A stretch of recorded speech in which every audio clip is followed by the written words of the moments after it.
नमस्ते, अभिवादन आपका इनोसेंट इन्वेस्टर के इस नए वीडियो में दोस्तों बात करेंगे कमेंट्स की जो आए थे #AskII लगा करके। ठीक है, मैंने आपसे बोला था सवाल जो भी आपके मन में हो आप पूछिए, मैं उन सवालों का जवाब देने की कोशिश करूंगा। एज अ फैमिली मेम्बर की तरह ही मैं आपको ट्रीट करता हूं और उसी तरीके से मैं आज आपको जवाब देने की कोशिश करूंगा। कुछ बातें ऊपर नीचे हो सकती हैं नॉर्मल वीडियो से, तो उसके लिए मैं आपसे पहले से ही माफ़ी मांग लेता हूँ। ठीक है, बात समझ गए ना? तो थोड़ा सा डायरेक्ट वाला माहौल रहेगा तो आप समझ गए होंगे बात क्या है। ठीक, तो विनय शाह जी का पहला कमेंट है, ऑप्शन चेन का डेटा रीड कैसे करें, सेलर्स की अनवाइंडिंग को ट्रेस कैसे करें।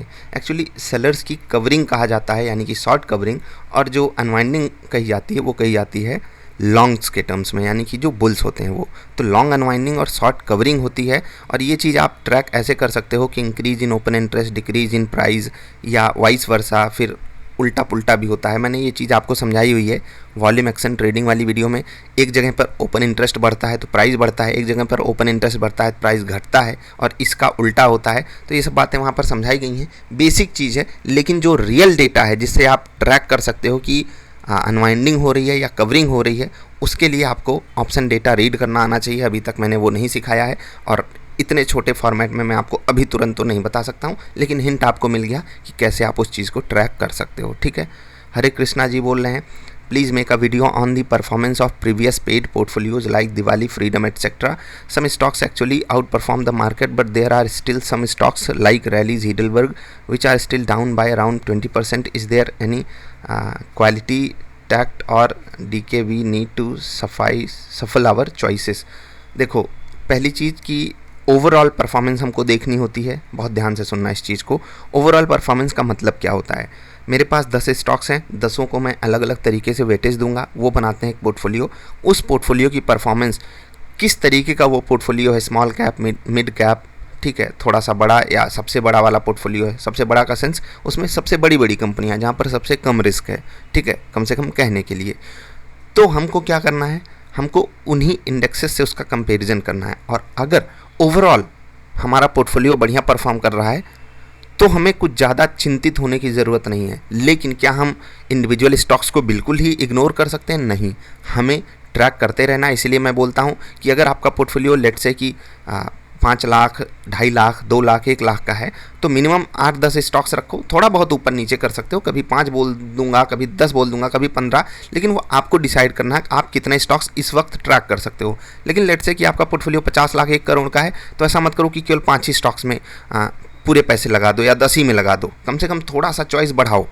ठीक, और वो ज़रूरी है, क्योंकि एक स्टॉक आपका बड़ा गेन, या मान लो एक स्टॉक के साथ कुछ गड़बड़ हो गई तो वो आपका बड़ा वाला चंक लेकर के ना भाग जाए। समझ रहे हैं? तो मेरा जो कहने का मोटिव होता है वो अलग लेवल का होता है, उससे आप प्लीज़ समझा कीजिए। ठीक है, डायरेक्टली आप कुतर्क करने लग जाओगे तो वो बात शोभा नहीं देती ना, मतलब मज़ा नहीं आता। अक्सर आप बोल रहे हो 30 स्टॉक्स रखो, तो हम एक एक दिन में क्या एक एक स्टॉक को ट्रैक करें? पूरे महीने में अगर एक एक को भी ट्रैक करेंगे तो तब जा कर के बात बनेगी, तो इतना टाइम तो है नहीं। तो मैं उस एंगल से नहीं बोलता हूँ। बाकी मैंने आपको ये थोड़ी कहा है कि आप जो 30 स्टॉक्स रख लो वो ट्रैक करने लायक ही स्टॉक्स हों। मतलब कि मैं दूसरी बात बोल रहा हूँ कि ऐसे स्टॉक्स रखो जिन पे आपको कॉन्फिडेंस ज़्यादा हो, आपको पता है कि ये गिर रहा है तो मतलब कुछ खास विशेष कारण होगा नहीं। समझ रहे हैं? तो क्वालिटी जब रखोगे तो खुद ही आप समझ जाओगे। बाकी जहाँ पर कुछ ज़्यादा ऊपर नीचे हो जाए वहाँ ट्रैक कर लो। समझ गए?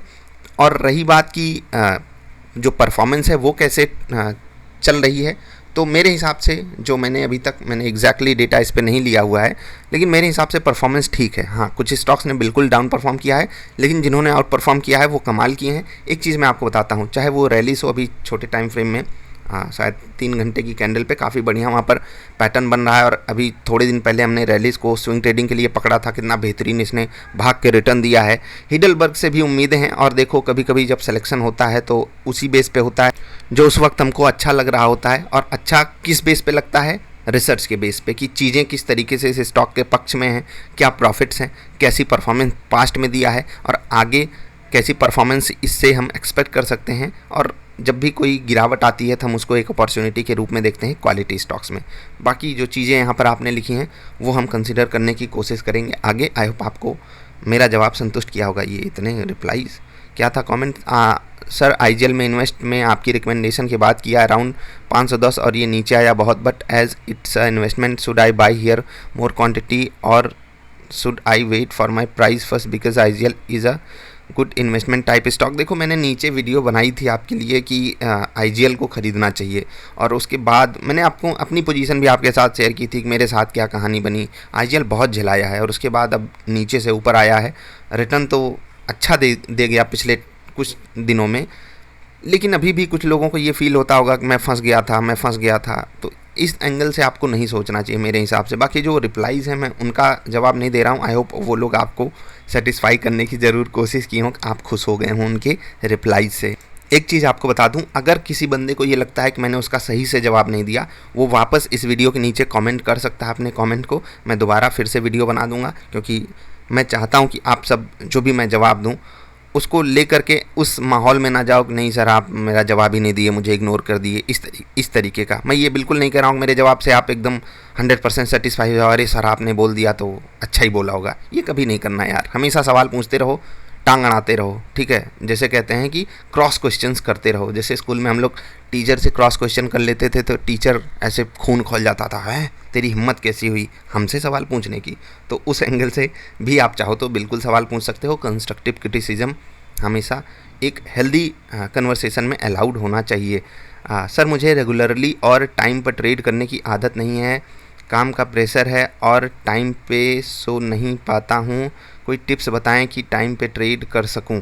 देखो ये चीज़ बहुत लोगों के साथ होती है कि जो हमारा सेट पैटर्न होता है लाइफ का, वो हमें ट्रेडिंग के लिए मतलब नॉर्मल सेंस में तैयार नहीं कर पाता है। अब कोई रात में मान लो कि नाइट ड्यूटी करके आया, सुबह 6 बजे आया, बहुत सारे लोग करते भी हैं यार, बहुत सारे ऑर्गेनाइज सेक्टर में भी नाइट ड्यूटीज़ का चलन है, तो उसको हम इग्नोर नहीं कर सकते। अब जो कोई 6 बजे आया वो 9 बजे उठ करके ट्रेड तो कर नहीं सकता, और बहुत सारे जो सेटअप्स होते हैं शुरुआती 1, 2, 3 घंटे के लिए होते हैं। तो इसके लिए मैं आपको कहूँगा कि आप स्विंग ट्रेडिंग ट्राई कीजिए, और अगर आप इंट्राडे करना चाहते हो तो आप एल्गो की तरफ जा सकते हो, या जो चीज़ सबसे बेस्ट चीज़ रहेगी, आप अपने घर में, आपकी बहन हो सकती हैं, आपकी वाइफ हो सकती हैं, आपका भाई हो सकता है, ठीक है, किसी को भी मैं रिकमेंड करूँगा कि वो नई एज का बंदा हो, आप ही की एज का या आपसे छोटा हो, क्योंकि मैं ये नहीं कह रहा हूँ बड़े लोग नहीं सीखते हैं, लेकिन छोटों को सिखाना कंपेरेटिवली आसान होता है, और ख़ासकर नौजवानों को वो चीज़ों को सही से इम्प्लीमेंट करते हैं। और अगर आपको कोई चीज़ अच्छे से पता है, आप उनको सिखा दीजिए, आप उनको फंड्स दीजिए, अपना अकाउंट दीजिए, सही तरीके से सिखा दोगे तो वो आपकी पूरी मदद कर सकते हैं, और उनका भी इस चीज़ से आगे चल के भलाई होगा। तो आम के आम गुठलियों को भी दाम, ऐसी चीज़, ऐसी जो कहावत है वो आपके लिए पॉजिटिव हो जाएगी। बाकी यार जैसे कि आपने बोला कि मैं रेगुलरली अगर काम के प्रेशर में नहीं कर पाता हूँ, तो मैं पहली चीज़ आपको बताता हूँ कि काम ऐसा चुनो जहाँ पर प्रेशर ज़्यादा ना लेना पड़े, लेकिन अगर मजबूरी है तो वो मजबूरी को दूर भगाना भी आप ही की जिम्मेदारी है। कमज़ोरों के लिए सच बताऊँ तो मार्केट में जगह नहीं है, और रियल लाइफ में भी मैं तो ये मानता हूँ कि कमज़ोर नहीं, वो जैसे गीता में कहा गया ना, भगवान ने कहा था कि यार मजबूरी का रोना मत रो, मजबूरी किसी के पास नहीं होती है, बस वो मतलब ऐसे दिखती है कभी कभी, वो माया हमको भ्रमित करती है, चलो बेटा तुम्हारे पास ये भी मजबूरी है, ये भी मजबूरी है। तो आपको मजबूरी से थोड़ा सा बाहर आने की कोशिश करनी चाहिए, और जैसा कि लोगों में वो लिखा भी हुआ है, अर्न योर फ्रीडम, तो आज़ादी कमानी पड़ती है, गुलामी तो बैठे बैठे ही मिल जाती है, ठीक है। बाकी आप जो भी काम कर रहे हो उसका मैं सम्मान करते हुए ये बात बोला हूँ, ठीक है। तो आगे आपको बढ़ना है, कैसे बढ़ना है वो आप डिसाइड कीजिए। Wish you are very happy birthday, please advise on IndiaMART. अच्छा है, अब इस पे एडवाइस यार, स्टॉक स्पेसिफिक एडवाइस ऐसे मैं नहीं बता सकता हूँ, लेकिन देखो जब भी आप चीज़ों को देखोगे, उन पे रिसर्च करोगे, तो आप एक अच्छा डिसीजन ही लोगे, क्योंकि आप हमें देख रहे हो। मैं ये नहीं कह रहा हूँ कि मैं अच्छी चीज़ आपको बताता हूँ या मैं अच्छा बंदा हूँ इसलिए आपको नुकसान नहीं होगा।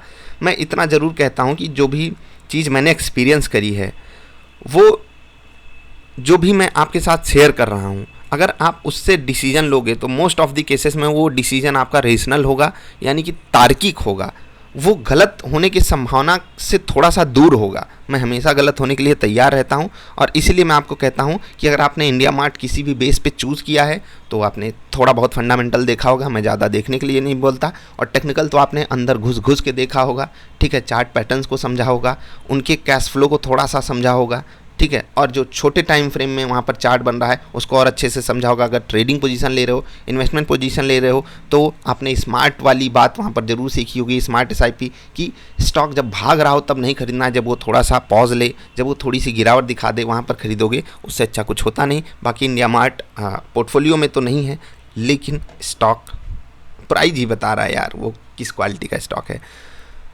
यहाँ पर आया है मयूर जी का कमेंट, मुझे बस इतना जानना है आपसे सर कि जब हम लोग लॉन्ग टर्म पोर्टफोलियो बनाते हैं तो उस पोर्टफोलियो का लॉन्ग टर्म का टारगेट कैसे डिसाइड करें। लॉन्ग टर्म में टारगेट मत डिसाइड करो मयूर। हाँ, ये चीज़ मतलब सच बताऊँ मयूर, मैं आप में खुद को फील कर पा रहा हूँ। मैं पहले सोचता था यार ये स्टॉक 100 से 300 पे आया है, मैं ख़रीदता हूँ, ये 300 पे ख़रीदता हूँ, 900 जाएगा, और 315 हो गया। 315 मतलब 5% का केवल रिटर्न आया है, और मेरे पेट में एकदम गुड़गुड़ हो रही है, पेट दर्द कर रहा है। अरे कॉलेज में बैठा हूँ, मोबाइल देख रहा हूँ यार, 5.3%, 5.5%, निकल जा निकल जा भाई, निकल जा निकल जा, क्योंकि ये गिर सकता है, क्योंकि ये गिर सकता है। एकदम जो प्रॉफिट होता था वो डाइजेस्ट ही नहीं होता था, और ये चीज़ मुझे बहुत नुकसान दे करके गई। तो ये एक पॉइंट है। और दूसरा पॉइंट ये कि जैसे आप टारगेट कोई सेट कर लिए ना, मैं आपको एक स्टॉक नाम नहीं बताऊंगा, वो दो डिजिट में था, अभी वो 4 डिजिट में है, ठीक। मैंने उसको ख़रीदा था, मुझे बहुत अच्छा कन्विक्शन था, बहुत अच्छी मैंने रिसर्च करी। मैंने कहा कि यहाँ पर मुझे 50% मिल गया तो बढ़िया है। उस वक्त के हिसाब से मैं सोचा यार 50% का रिटर्न अगर मैं 20,000 लगाया तो ये उसको 30,000 कर देगा, ठीक। अब 10,000 थोड़ा सा मतलब मुझे लगता था छोटे टाइम फ्रेम में अगर 10,000 मिल गया तो बहुत बड़ी बात है। अब वो कर गया। मैंने कहा तुम बहुत अच्छे स्टॉक हो, उसको बोला धन्यवाद धन्यवाद धन्यवाद। वो 107 108 पे मैंने उसको बेच दिया, ठीक है। 107 108 रुपये पे मैंने बेचा था, और फिर अभी कुछ दिन पहले, शायद 6-7 महीने पहले, वो 1,000 रुपये का बढ़िया वाला, मैंने एग्जैक्टली डेट नहीं देखी, लेकिन वो 1,000 रुपये टच कर गया। वहाँ से 10 गुना ऊपर है, 10 गुने से भी ज़्यादा ऊपर है। और मैं कितना लिया, मात्र 50%, और वो कितना दे करके गया है, 1000%। तो टारगेट सेट करोगे तो कैसे काम चलेगा, टारगेट सेट ही नहीं करना है। वहाँ से एक बात, या बहुत सारे इंस्टेंसेस ऐसे रहे जहाँ से एक बात समझ में आई कि इन्वेस्टमेंट में टारगेट सेट ही नहीं करना है। इन्वेस्टमेंट मतलब स्टॉक खरीद लिया तो खरीद लिया। हाँ, कभी कभी ऐसा होगा कि हम ट्रेडिंग वाला पैसा इन्वेस्टमेंट में डालते हैं और वहाँ पर अलग ही लेवल का दिमाग लगाते हैं, चलो 5 दिन में 4% आ गया, इतना तो महीने में यहाँ नहीं मिलता, वहाँ नहीं मिलता। अभी भी मेरा ये माइंडसेट हटा नहीं है, मैं इसको गलत भी नहीं बोलता हूँ। हो सकता है आपके लिए ये थोड़ा सा मतलब ऐसा हो कि आप इसे एक्सेप्ट ना कर पाओ, लेकिन वो जो चीज़ है उसे आपको ऐसे डिसाइड करनी है कि मेरा जो ट्रेडिंग वाला पैसा है उसे मैं अलग रखूँगा, अलग अकाउंट भी आप बना सकते हो, और जो मेरा इन्वेस्टमेंट का पैसा उसे मैं अलग रखूँगा।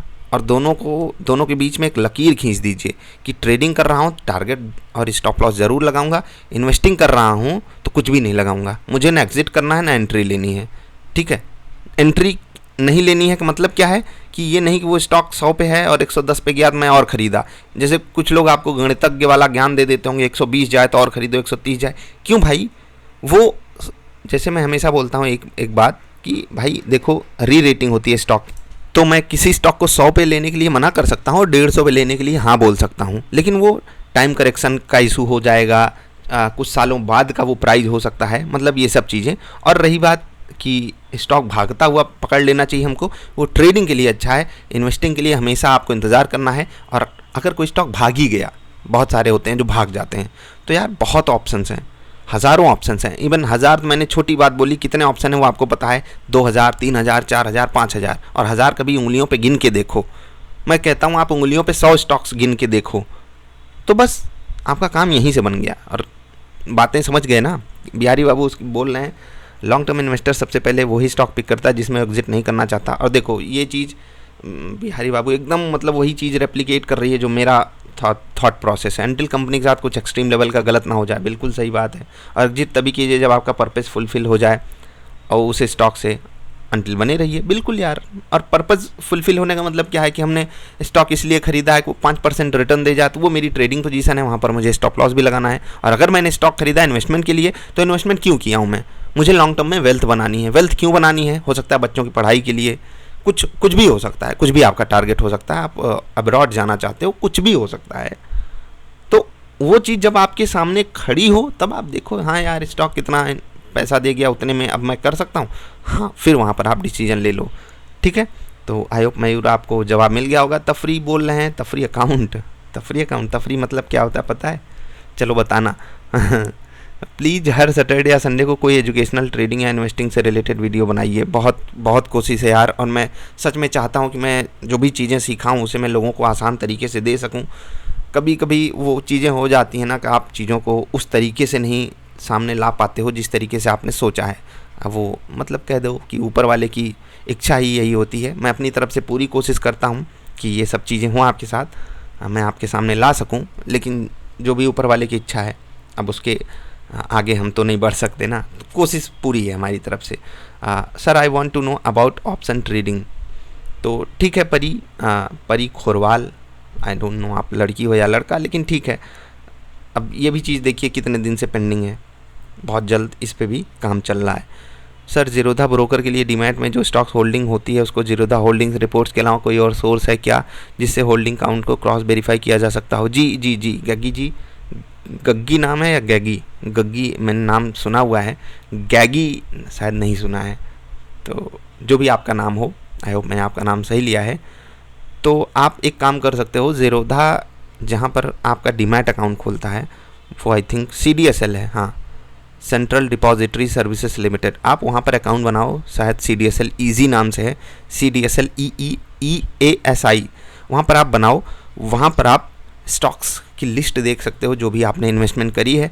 और सबसे अच्छी बात क्या है कि वहाँ पर आप बहुत सारे डिसीजन ले सकते हो अपने स्टॉक्स के साथ, कि आप के स्टॉक्स के साथ ट्रांजैक्शन हो या ना हो, बहुत सारी चीज़ें हैं। जब आप इजी को एक्सप्लोर करोगे आपको वहाँ पर मिल जाएंगी बातें, ठीक है। आज की सर साइडवेज मार्केट में छोटे प्रॉफिट में एग्जिट करता नहीं और बस बार बार सेल होते हैं क्योंकि पता नहीं होता मार्केट कब ट्रेंडिंग हो जाए। जैसे आज की थर्सडे एक्सपायरी थी और लास्ट फ्राइडे को लॉस काफ़ी हुआ। तो फॉरेक्स गैंगस्टर्स, भाई नाम इतना ख़तरनाक है, तुमको जवाब देने में डर सा लग रहा है, मारो आरोगे तो नहीं ना। चलो जवाब ये देना है कि जैसे आप बोल रहे हो ना कि साइडवेज मार्केट में मुझे नुकसान हो जाता है, तो साइडवेज मार्केट किसके लिए होती है? ऑप्शन राइटर्स के लिए, जिनको आप ऑप्शन सेलर्स बोलते हो, उनको जाने दो। अगर आप ऑप्शन बाइंग करते हो तो आप ट्रेंड को पकड़ो, ट्रेंड को हमेशा कैंडल्स पकड़ाएंगी, प्राइस एक्शन पकड़ाएगा, और प्राइस एक्शन आपको धोखा बहुत देगा। और इसीलिए मैं आपको बोलता हूँ जो भी लोग प्राइस एक्शन के ट्रेडर हों वो महीने में 50-60% डेज कॉस्ट पे स्टॉप लॉस में एग्जिट करने के बारे में ही सोचें, क्योंकि ऑप्शन बायर महीने भर में 3 या 4 ही दिन बढ़िया पैसे बनाता है, और वो जो पैसे होते हैं वो इंसेन मनी होती है, ठीक है। तो उसके लिए आपको मतलब पहले से ही माइंडसेट क्लियर रखना होगा, क्योंकि 3-4 दिन में जो प्रॉफिट हुआ वो महीनों की तकलीफ़ को दूर करता है, ये तो आपको पहले ही मैंने बता दिया। लेकिन उसके लिए आपको प्रिपेयर्ड होना पड़ेगा, क्योंकि लगातार लेट से कि आप 2000 का टारगेट 2000 का टारगेट और 1000 का स्टॉप लॉस लगाते हो। अब 1000 का स्टॉप लॉस अगर आप लगातार 5 दिन लेते हो और लगातार 3 दिन भी आपका टारगेट आ गया तो आप आगे निकल गए ना।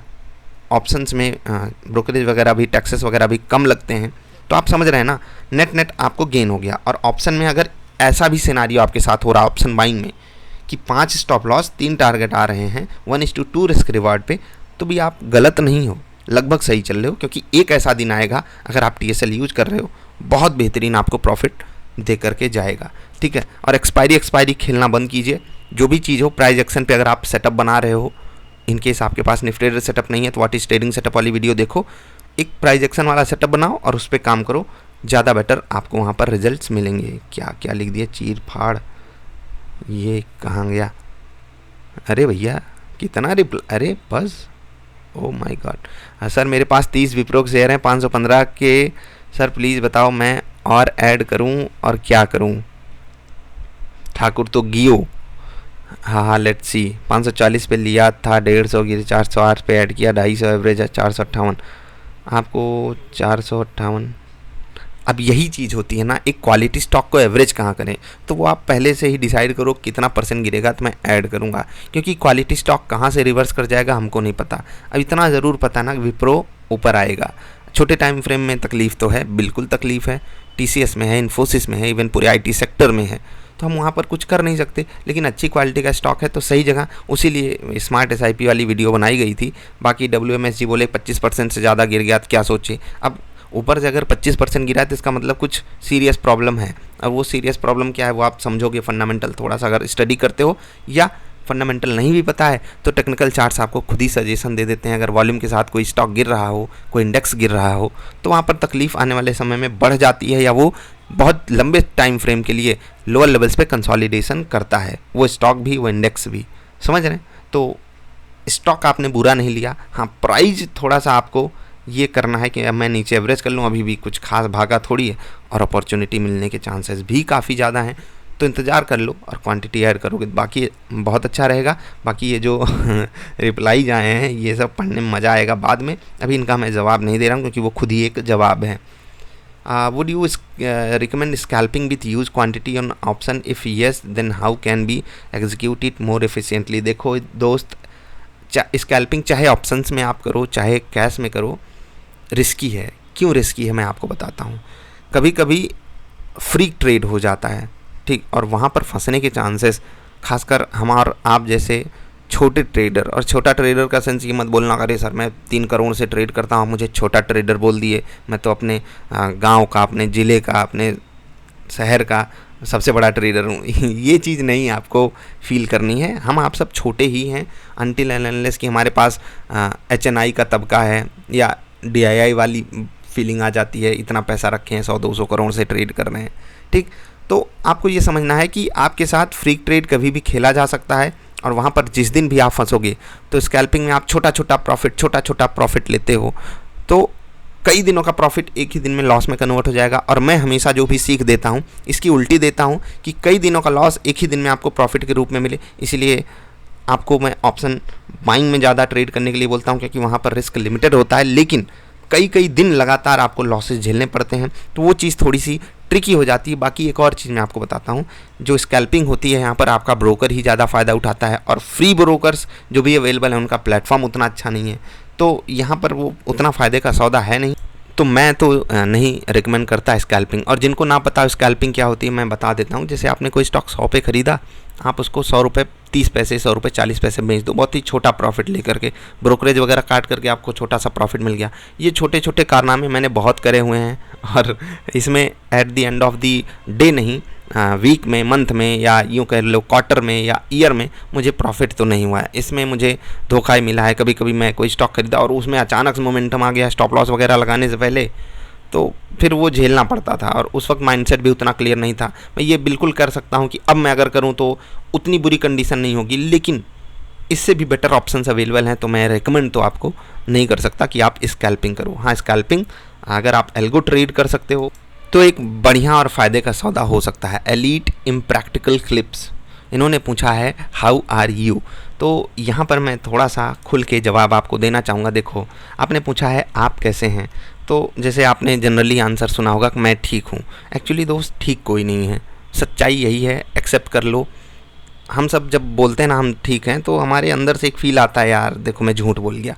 तो सच्चाई मैं आपको यही बोलूँगा कि सब कुछ ठीक तो नहीं है दोस्त, क्योंकि अगर मैं कुछ कर रहा हूँ, अगर मैं आपके लिए वीडियो बना रहा हूँ, अगर मैं आपको कुछ सिखाना चाहता हूँ, अगर मैं आपको कुछ बोल रहा हूँ कि इनसे बचो, इनसे बचो, इनसे बचो, तो वहाँ पर ठीक तो नहीं है। और अगर ये चीज़ आपके साथ नहीं ठीक है तो मेरे भी साथ नहीं ठीक है, क्योंकि अगर मैं कुछ बदल रहा हूँ इसका मतलब है कि मैं ठीक नहीं हूँ, ठीक है, या मेरे आसपास की कंडीशन नहीं ठीक है। और अगर कंडीशन नहीं ठीक है तो ऑफकोर्स सी बात है मैं नहीं ठीक हूँ। और इसका बहुत ही प्रैक्टिकल आपको जवाब दे रहा हूँ, बहुत ध्यान से सुनना। जैसे कि कोई कुत्ता नहीं, चलो भैंस मान लेते हैं, गाय मान लेते हैं, उसका पेट भर गया, वो बैठ गई ज़मीन पे और जैसे वो लोग मुंह चलाते हैं ना, तो वो मुंह चला के बैठ रही है। मुझसे जाकर के पूछो हाउ आर यू, वो कहेगी हैं क्या सवाल है, मैं कैसी हूँ, अरे देख नहीं रहा मैं बैठी हूँ मस्त खा पी के आराम कर रही हूँ। तो वो आपको कोई जवाब देने में उतावलापन नहीं दिखाएगी अगर वो बोल पाती तो। लेकिन हमसे पूछा जाता है, हम सब बहुत अरे यार मैं तो बहुत मस्त हूँ, तू अपना बता। ये होता नहीं एक्चुअली, ठीक। हमको पता है यार ग्लोबल वार्मिंग है, लाखों तरीके की दिक्कतें हैं, वुमेन एम्पावरमेंट पे कोई रियल डेटा पे बात नहीं करना चाहता, जो यूथ की अनएम्प्लॉयमेंट रेट है उस पर कोई रियल डेटा पे बात नहीं करना चाहता। हमारे यहाँ जो आउटपुट आ रहा है इंजीनियरिंग ग्रेजुएट्स का, अन्य जगहों पे जो ग्रेजुएशन करके लोग जा रहे हैं जॉब वाली फील्ड में, उनके साथ कैसा ट्रीटमेंट हो रहा है, ये सब चीज़ें बहुत अलग लेवल का पेन दे जाती हैं। और इसीलिए मैं आपको ये बिल्कुल बोल सकता हूँ कि ठीक तो नहीं है कंडीशन। अब आप ये मत सोचना कि मैं हेल्थी नहीं हूँ या फिर मेंटल क्लैरिटी नहीं है। सब कुछ होने के बावजूद भी वो जो आसपास की सराउंडिंग है वहाँ पर जब चीज़ें देखता हूँ तो वो तकलीफ़ फील होती है। और इसीलिए मैं आपको सिंपल जवाब दूंगा कि बहुत सेल्फिश लेवल पे पूछोगे तो आई एम फाइन, लेकिन अगर आप थोड़ा सा भी वो दायरा बढ़ाओगे तो I am not fine, I am working on my problems, I am working like कि कुछ बदल सके। ठीक है, बाकी आपने सवाल ये पूछा कि आप कैसे हो, तो मैं आपसे भी सवाल पूछता हूँ, आप कैसे हो बताइएगा। व्हाट्सएप मैसेज, ईमेल, कुछ भी कर सकते हो। अब मैं उस टाइप का बंदा नहीं हूँ जो कह दूँ भाई तुमने पूछ लिया, तुम ही मेरी जान हो, मुझसे कोई नहीं पूछा। ठीक है, तो वो थोड़ा सा समझ लेना, बाकी अगर चाहते हो तो वो अगली बार कर दूँगा। इसी तरह मार्गदर्शन करते रहो, बस यही चाहते हैं। बाकी सर एंट्री करने के बाद जब भी स्टॉक नीचे जाता है तो एग्ज़िट नहीं कर पाता हूँ। देखो, ये एक कॉमन माइंडसेट है। कॉमन माइंडसेट है तो इसका मतलब आप यहाँ पर गलत या गिल्ट में मत आ जाया करो, मैं नहीं कर पाता हूँ। आपको ये देखना है कि मैं बाज़ार में किस लिए हूँ। अगर ट्रेडिंग के लिए हो तो वहाँ पर आपको डेटा पहले निकालना पड़ेगा कि अगर मैं पिछले 10 बार इस स्टॉक को लिया होता, जो भी मेरा माइंडसेट है मैं इस तरीके से लिया होता, उसके बाद अगर मैं एग्जिट नहीं करता नीचे आने पे, तो मैं इस स्टॉक में फंसा होता। और बहुत रेशनल तरीके से सोचना कि वो स्टॉक कितने दिन नीचे रहा, कैसे रहा, कब चला और कहाँ से घूमा, कितने % गिर के घूमा, कितना फिर बाद में रिटर्न दिया और फिर कब गिरा, ये सब चीज़ें एनालाइज करो। और फिर अगर आपको एक डेटा ऐसा मिल जाता है किसी भी स्टॉक के साथ, ओवरऑल ग्रुप ऑफ स्टॉक्स के साथ, कि वो गिरने के बाद अगर इंतज़ार करो तो रिटर्न दे ही जाते हैं, तो आप उसमें अपनी एक अलग तरीके की स्ट्रैटेजी बना सकते हो। जैसे जब एक बुल मार्केट चलती है जैसे अभी, तो यहाँ पर बहुत सारे हीरोज हमारे सामने आ जाते हैं जो बोलते हैं कि देखो यार मैंने इस स्टॉक को ख़रीदा, 30% गिर गया और मैं इंतज़ार किया, मुझे आकर के रिटर्न दे गया और मैं एक ट्रेडर हूँ। तो भाई मैं कहूँगा आप ट्रेडर तो नहीं हो, सट्टेबाजी खेल रहे थे। मान लो मार्केट बियर फेज में चली जाती है, परफॉर्म ही नहीं करती, तो आपका स्टॉक तो लौट करके वापस आता नहीं। तो ट्रेडर हो तो डिसाइड कर लो, इन्वेस्टर हो तो जितना गिर के आपको मिल रहा उतनी अच्छी बात है, क्योंकि लॉन्ग टर्म में रुपी कॉस्ट एवरेजिंग ही काम आती है। जैसे नीचे अमित जी ने बोला है कि बिल्कुल परफेक्ट बात है, और ये चीज़ मेरे भी साथ हुई है, बहुत सारे लोगों के साथ होती है। और अनफॉर्चुनेटली शुरुआत में हम सब के पास मेंटल क्लैरिटी उस लेवल की आ नहीं पाती है कि हम सब सोचें कि यार ये चीज़ जो मैं कर रहा हूँ ना ये गलत है। रियल मार्केट में तो ये अच्छी बात है, कोई चीज़ हम खरीदे सस्ती हो गई तो इंतज़ार कर लो, बढ़ जाएगी तो बेच देंगे। लेकिन यहाँ पर क्या है ना कि हम अन्य अपॉर्चुनिटीज़ को मिस कर रहे होते हैं उस वक्त, और उसका हम लोग जो रियल डेटा है या जो रियल लॉस है वो उस बेस पे हम कैलकुलेट नहीं कर पाते हैं। अगला सवाल है मयूरेश मिराजकर जी का। ठीक है, सर क्या मंथली गारंटी रिटर्न प्लान लेने अच्छा है? शॉर्ट टर्म पे करके 1,20,000 pay for 5 year, 12 lakh insurance, 12 lakh at return. ये बिल्कुल एक टिपिकल प्लान है यार, बिल्कुल नहीं, बिल्कुल नहीं, बिल्कुल भी नहीं, मत लेना। देखो दोस्त, बहुत आसान जवाब आपको देता हूँ, मैंने आपकी बात पूरी पढ़ी। आपने बोला है गारंटीड रिटर्न, एफडी करा लो, नेशनल सेविंग सर्टिफिकेट ले लो, कुछ और प्लान्स हैं एलआईसी वगैरह के, वहाँ पर थोड़ा सा देख लो। और एलआईसी का मतलब एलआईसी मत करवा लेना, कुछ प्लान्स हैं, सिर्फ कुछ, उन पे आपको फोकस करना है। मैंने एक प्लान पे वीडियो भी बनाई थी। और मीडियम रिस्क अगर आप लेना चाहते हो तो अपनी जो इन्वेस्टमेंट है उसका 25 से 30% पैसा ब्लू चिप इंडेक्स में डालने की कोशिश करो स्मार्ट एसआईपी के माध्यम से। बाकी एफडी कराओ और आगे बढ़ो। ये जो मंथली प्लान्स वगैरह होते हैं इन्वेस्टमेंट कराने वाले, ये दिखने में बहुत अच्छे लगते हैं, लेकिन नेट जब आप रिटर्न कैलकुलेट करोगे वो काफ़ी कम आते हैं। और बहुत सारे लोग इसके ट्रैप में फंसते हैं, एंडाउमेंट प्लान, ये प्लान, वो प्लान। और मैं समझा के थक चुका हूँ। मैंने अपने सर्कल में भी लोग वो समझ नहीं पाते ना यार, मैंने 10 लाख जमा किया और मुझे 10 लाख वापस भी मिल गया। एक टर्म इंश्योरेंस वाले बता रहे थे कि आप जितना पैसा जमा करोगे उतना आपको वापस मिल जाएगा, इतने साल आप कवर भी रहोगे। मैंने सोचा कि यार मतलब पब्लिक को बेवकूफ़ बनाने के लिए लोग कितना दिमाग लगा ले जाते हैं, और पब्लिक बेवकूफ़ बनने के लिए तैयार भी खड़ी होती है। ठीक है, आप में से भी बहुत सारे लोग ऐसा प्लान लेकर के बैठे होंगे। थोड़ा सा रेशनल डिसीजन लेना सीखो, कैलकुलेशन करना सीखो, अच्छा लगेगा आपको। Is it a good time to invest in sovereign gold bond? देखो पिछले कुछ दिनों से सोना वहीं पर अटका हुआ है, तो मेरे हिसाब से देखो सोवरेन गोल्ड बॉन्ड में पैसा लगाने से अच्छा है अभी कि आप अपॉर्चुनिटीज़ ढूंढो ऐसे सेक्टर में जो गिरा हुआ है, क्वालिटी उसकी लाजवाब है, और थोड़ा सा इंतज़ार करा करके लेट से कि 1.5, 2, 3 साल में वो आपको एक बढ़िया वाला रिटर्न देने का दमखम रखता है। आई और टी उसकी शुरुआत और खात्मा वाला इंडेक्स है, तो वहाँ पर आप ये काम कर सकते हो। पूरा नहीं, लेकिन फिर भी 1/4 यानी कि 25% पैसा वहाँ पर आप डाल सकते हो। बाकी जो बचा पैसा है क्योंकि आप सेफ़ इन्वेस्टमेंट ऑप्शन ढूंढ रहे हो तो आप एफडी वगैरह करा सकते हो, ठीक है। और बहुत तरीके की एफडीज़ होती हैं, आप उनके बारे में जानते ही होगे, नहीं जानते तो अपने बैंक से पूछो। अशोक लेलैंड में क्या करें, अब यहाँ पर डायरेक्ट आपको मैं एडवाइस नहीं दूंगा, लेकिन अगर आप टेक्निकली पूछोगे तो मूविंग एवरेज वगैरह को कंसीडर कर लिया करो, उसको तोड़ जाए, ट्रेड कर रहे हो तो एग्जिट कर जाओ। और इन्वेस्टमेंट के लिए एवरेज क्वालिटी का स्टॉक है, मैं बहुत अच्छा नहीं मानता हूँ उसको।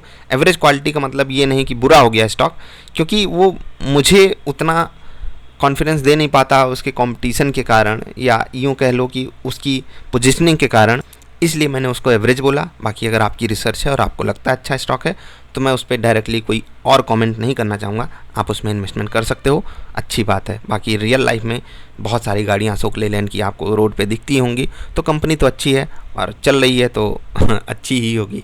सर क्या इंडिपेंडेंस डे पोर्टफोलियो आएगा? देखो, अब मुझे ये फील होता है कि आप लोगों के पास ये काबिलियत है कि आप लोग खुद का पोर्टफोलियो बना सको, क्योंकि जिस तरीके से मैंने आप लोगों के कमेंट्स देखे, चीज़ों को देखा, आपका माइंडसेट देखा, और ख़ासकर जिन लोगों ने टास्क वगैरह कंप्लीट किया उनसे बातें करके वो फील आया ना कि यार हैं दुनिया में कमाल कमाल के लोग हैं और वो परिवर्तन लाएंगे, आज नहीं तो कल आएगा। और जैसे कुछ लोग कहते हैं ना ये इंडिया का समय चल रहा है, तो भले ही अभी हमको वो ग्राउंड रियलिटी में ना कन्वर्ट होता हुआ दिखाई दे रहा हो, लेकिन जिस तरीके से यहाँ पर चीज़ें बदलाव के रूप में दिखेंगी या दिख रही हैं छोटा छोटा करके, वो थोड़ा सा लॉन्ग टर्म अगर हम सोचें तो सच में फ्यूचर ब्राइट है।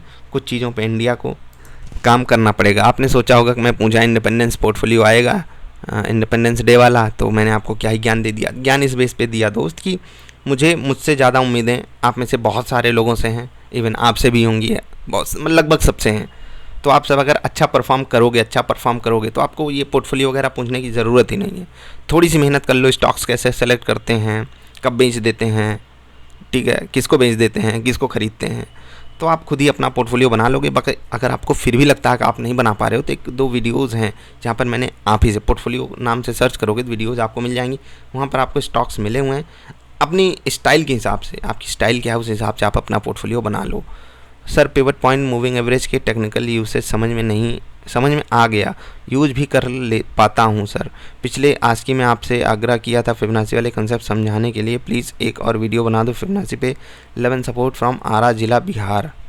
वाह यार तिवारी जी, बिहारी बाबू नमस्कार। और आपने लिखा तो इसलिए नमस्कार बोल दिए। तो फिबोनाची पे हम चलिए आपका ये पॉइंट नोट कर लेते हैं कि एक अलग ही तरीका आपको सिखा दें फिबोनाची पे ट्रेड करने का। मैं आपसे एक रिक्वेस्ट करूंगा कि आप फिबोनाची रिट्रेसमेंट को देखो और वहाँ पर मतलब 1 नहीं 2 नहीं 10 नहीं 20 नहीं 50 अलग अलग तरीके, इवन उससे भी ज़्यादा तरीके निकाले जा सकते हैं ट्रेडिंग सेटअप बनाने के लिए, ट्रेड करने के लिए। बस आपको थोड़ी सी मेहनत करनी पड़ेगी। मैं आपसे भी रिक्वेस्ट करूँगा आप मेहनत करो। बाकी आपका पॉइंट, आपका फीडबैक नोटेड है और उस पर हम जब भी समय मिलेगा काम करने की कोशिश करेंगे। सब कुछ प्लान तो हो जाता है लेकिन रियल में सामने लाना वो थोड़ा सा कठिन टास्क हो जाता है, तो मैं आपको टाइम बाउंड वो नहीं दे सकता कि मैं कब आपके सामने लाऊंगा, लेकिन कोशिश रहेगी। स्टॉक्स डिजिटल फॉर्मेट में होते हैं तो छोटे प्रॉफिट में निकलने का मन ललचाता है। स्टॉक्स डिजिटली बाई करके फिजिकल फॉर्म में जमा करने का प्रोसेस बताओ।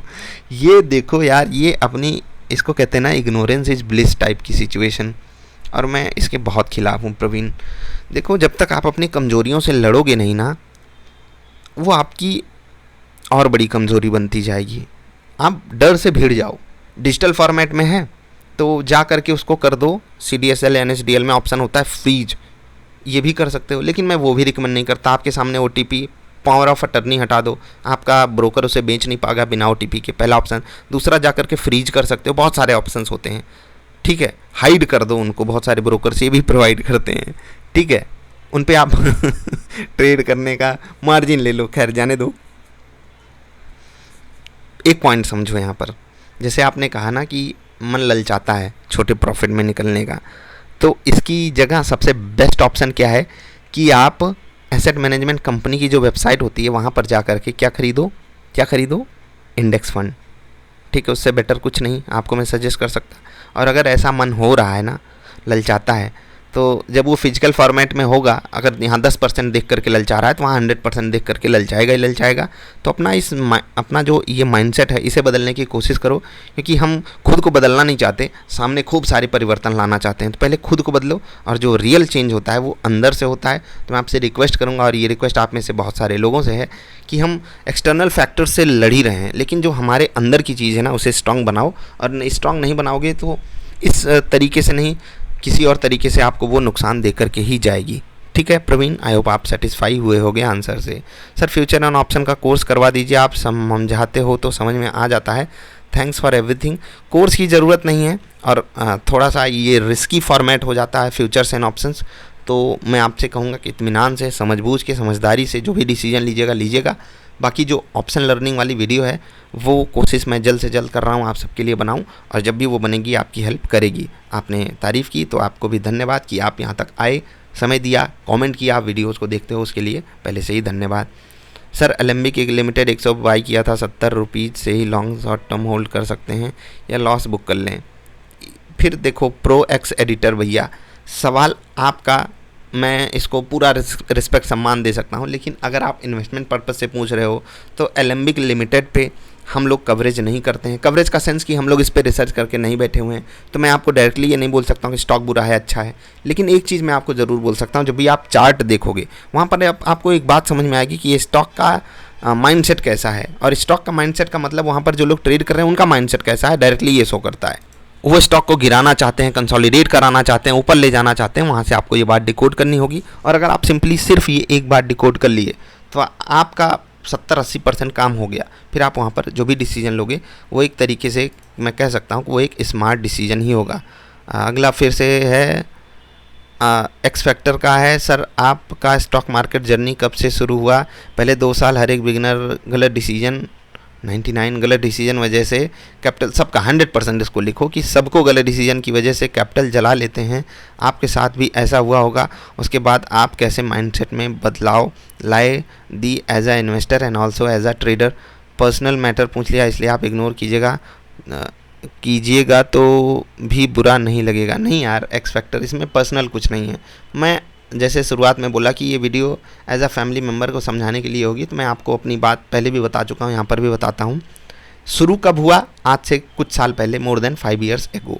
तो इस वक्त आप ऐसा मत बोल देना सर आप तो बुजुर्ग हो गए होगे। नहीं यार, मैं आप सबसे काफ़ी युवा हूँ, और युवा सिर्फ एज के टर्म्स में नहीं बोल रहा हूँ, माइंडसेट के भी टर्म्स में मैं काफ़ी वो ऑप्टिमिस्टिक इसीलिए होता हूँ यूथ को लेकर के, क्योंकि मैंने देखा मैं अपनी जवानी में एक्चुअली अभी ये मत बोल देना बुढ़ापा आ गया, कि वो जो जवानी होती है ना 18, 20, 22 साल वाली, ठीक, वो ख़तरनाक लेवल की जवानी होती है। ख़तरनाक इन द सेंस कि जो मन में आ गया बस कर ही डालूंगा, सीख ही डालूंगा, फाड़ डालूंगा। जॉब ये वाली लेनी है उसके लिए इतनी मेहनत कर ही डालूंगा।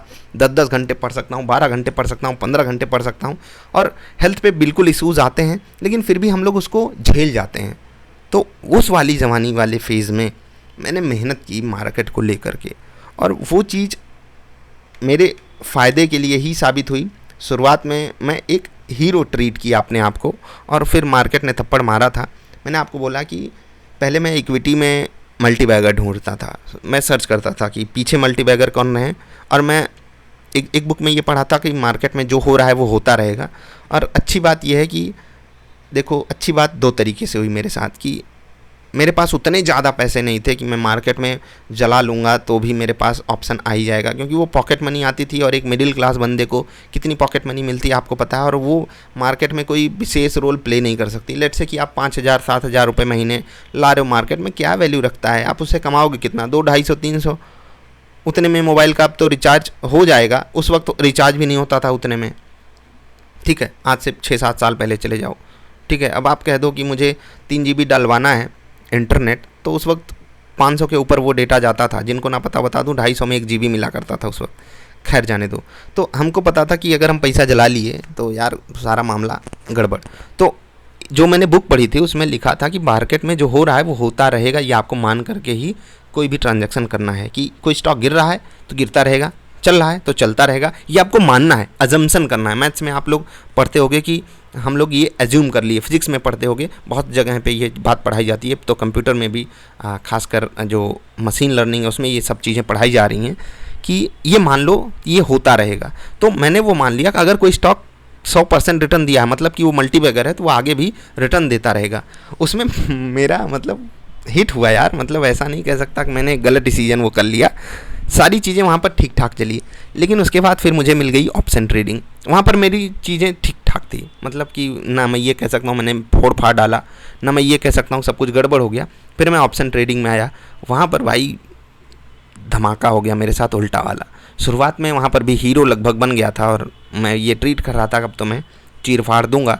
लग रहा था कि यार इतना आसान है तो लोग झंडे क्यों नहीं गाड़ लेते। लेकिन जब मार्केट ने थप्पड़ मारा, अच्छे खासे रिटर्न को ला करके जो मेरा पैसा था उसको भी नीचे ढकेला था, तो मतलब वो फेज इतना ख़तरनाक होता है, इतना ख़तरनाक होता है, मतलब बहुत ख़तरनाक होता है यार। वो क्षण अगर याद कर लो तो बहुत मतलब ऐसा लगेगा कि मैं वहाँ से बाहर अगर आया तो बहुत विशेष कृपा रही होगी नेचर की, या यूँ कह लो भगवान की, या माँ बाप के कर्म कमाई रही होगी। मैं वहाँ से बाहर आया, और अगर नहीं आ पाता तो एक पॉइंट के लिए आप ये भी मान लो कि वो फेज़ फिर डिप्रेशन वाला चालू हो जाता है यार। कि मैंने अपने, और सच बता रहा हूँ सच में, मतलब आप सब में से बहुत सारे लोग ये बात रिलेट कर पाए होंगे। एक बंदा सोचो कि जो कुछ 10,000 से कम की पॉकेट मनी पाता हो, ठीक है, और उसमें से वो 90% पैसा मार्केट में लगाता हो, ठीक है। 10,000, या यूँ कह लो कि माँ बाप उसको ये ट्रीट करते हो कि देखो मेरे बेटे के पास पैसा है, लेकिन उनका बेटा कहीं और पैसे लगा रहा है, कुछ सीख रहा है, वो बता भी नहीं सकता, और वो अगर उस पर लॉस ले ले, ठीक है, उसको कितना घिस घिस के अपनी चीज़ों को हैंडल करना पड़ता होगा। बुक खरीदनी है तो लाइब्रेरी में ही जा कर के पढ़ना पड़ रहा है उसको, ठीक है, होता है यार। मतलब आप समझ पा रहे हो ना, मैं वो गरीबी का रोना नहीं रो रहा हूँ, लेकिन मैं आपको बता रहा हूँ कि जब भी आप कोई अलग थोड़ा सा कमाल का डिसीजन लोगे तो वहाँ पर आपको ये सब चीज़ें झेलनी पड़ती हैं। और वो जो फेज़ था जब ऑप्शन ट्रेडिंग में मैं हीरो बना पहले, फिर मार्केट ने मुझे जीरो साबित कर दिया, तब मैं समझ गया कि यार ये खेती थोड़ी सी ख़तरनाक है। और वहीं पर एक और चीज़ हुई कि मैंने एक मल्टीबैगर चुना था, वो मुझे 37-38% का रिटर्न दिया, और उसके बाद वो -55, मोर देन 55% गिरा था, एग्जैक्टली नहीं पता है। फिर वहाँ पर मैंने सारी पोजीशन अपनी जो इन्वेस्टमेंट वाली थी सब एग्जिट करी थी, सब कुछ एक से लेकर जेड तक सब एग्जिट कर डाला। और वो इतना क्लैरिटी थी नहीं उस वक्त, म्यूचुअल फंड में भी कुछ पैसे उस वक्त लगे हुए थे थोड़े बहुत, मतलब ऐसे ही समझ लो, वो समझ रहे हो ना, वो कॉलेज टाइम में क्या ही होता है, क्या ही पैसा होता है आपके पास। तो एक चीज़ जो मेरे फेवर में रही कि मैं सीख करने की कोशिश करके, यानी कि सीख करके ही मार्केट में वो इन्वेस्टमेंट करना चालू किया था, तो ये एक चीज़ फेवर में रही। लेकिन वो चीज़ भी मुझे मार्केट के डंडे से नहीं बचा पाई, सच्चाई यही है। और ये जो सच्चाई है ये आई थिंक मेरे फैमिली में भी ऑलमोस्ट कोई नहीं जानता होगा कि हाँ, कोई नहीं, मतलब ये आज मैं पहली बार थोड़ा सा अंदर घुस के ये चीज़ों को रिवील किया हूँ।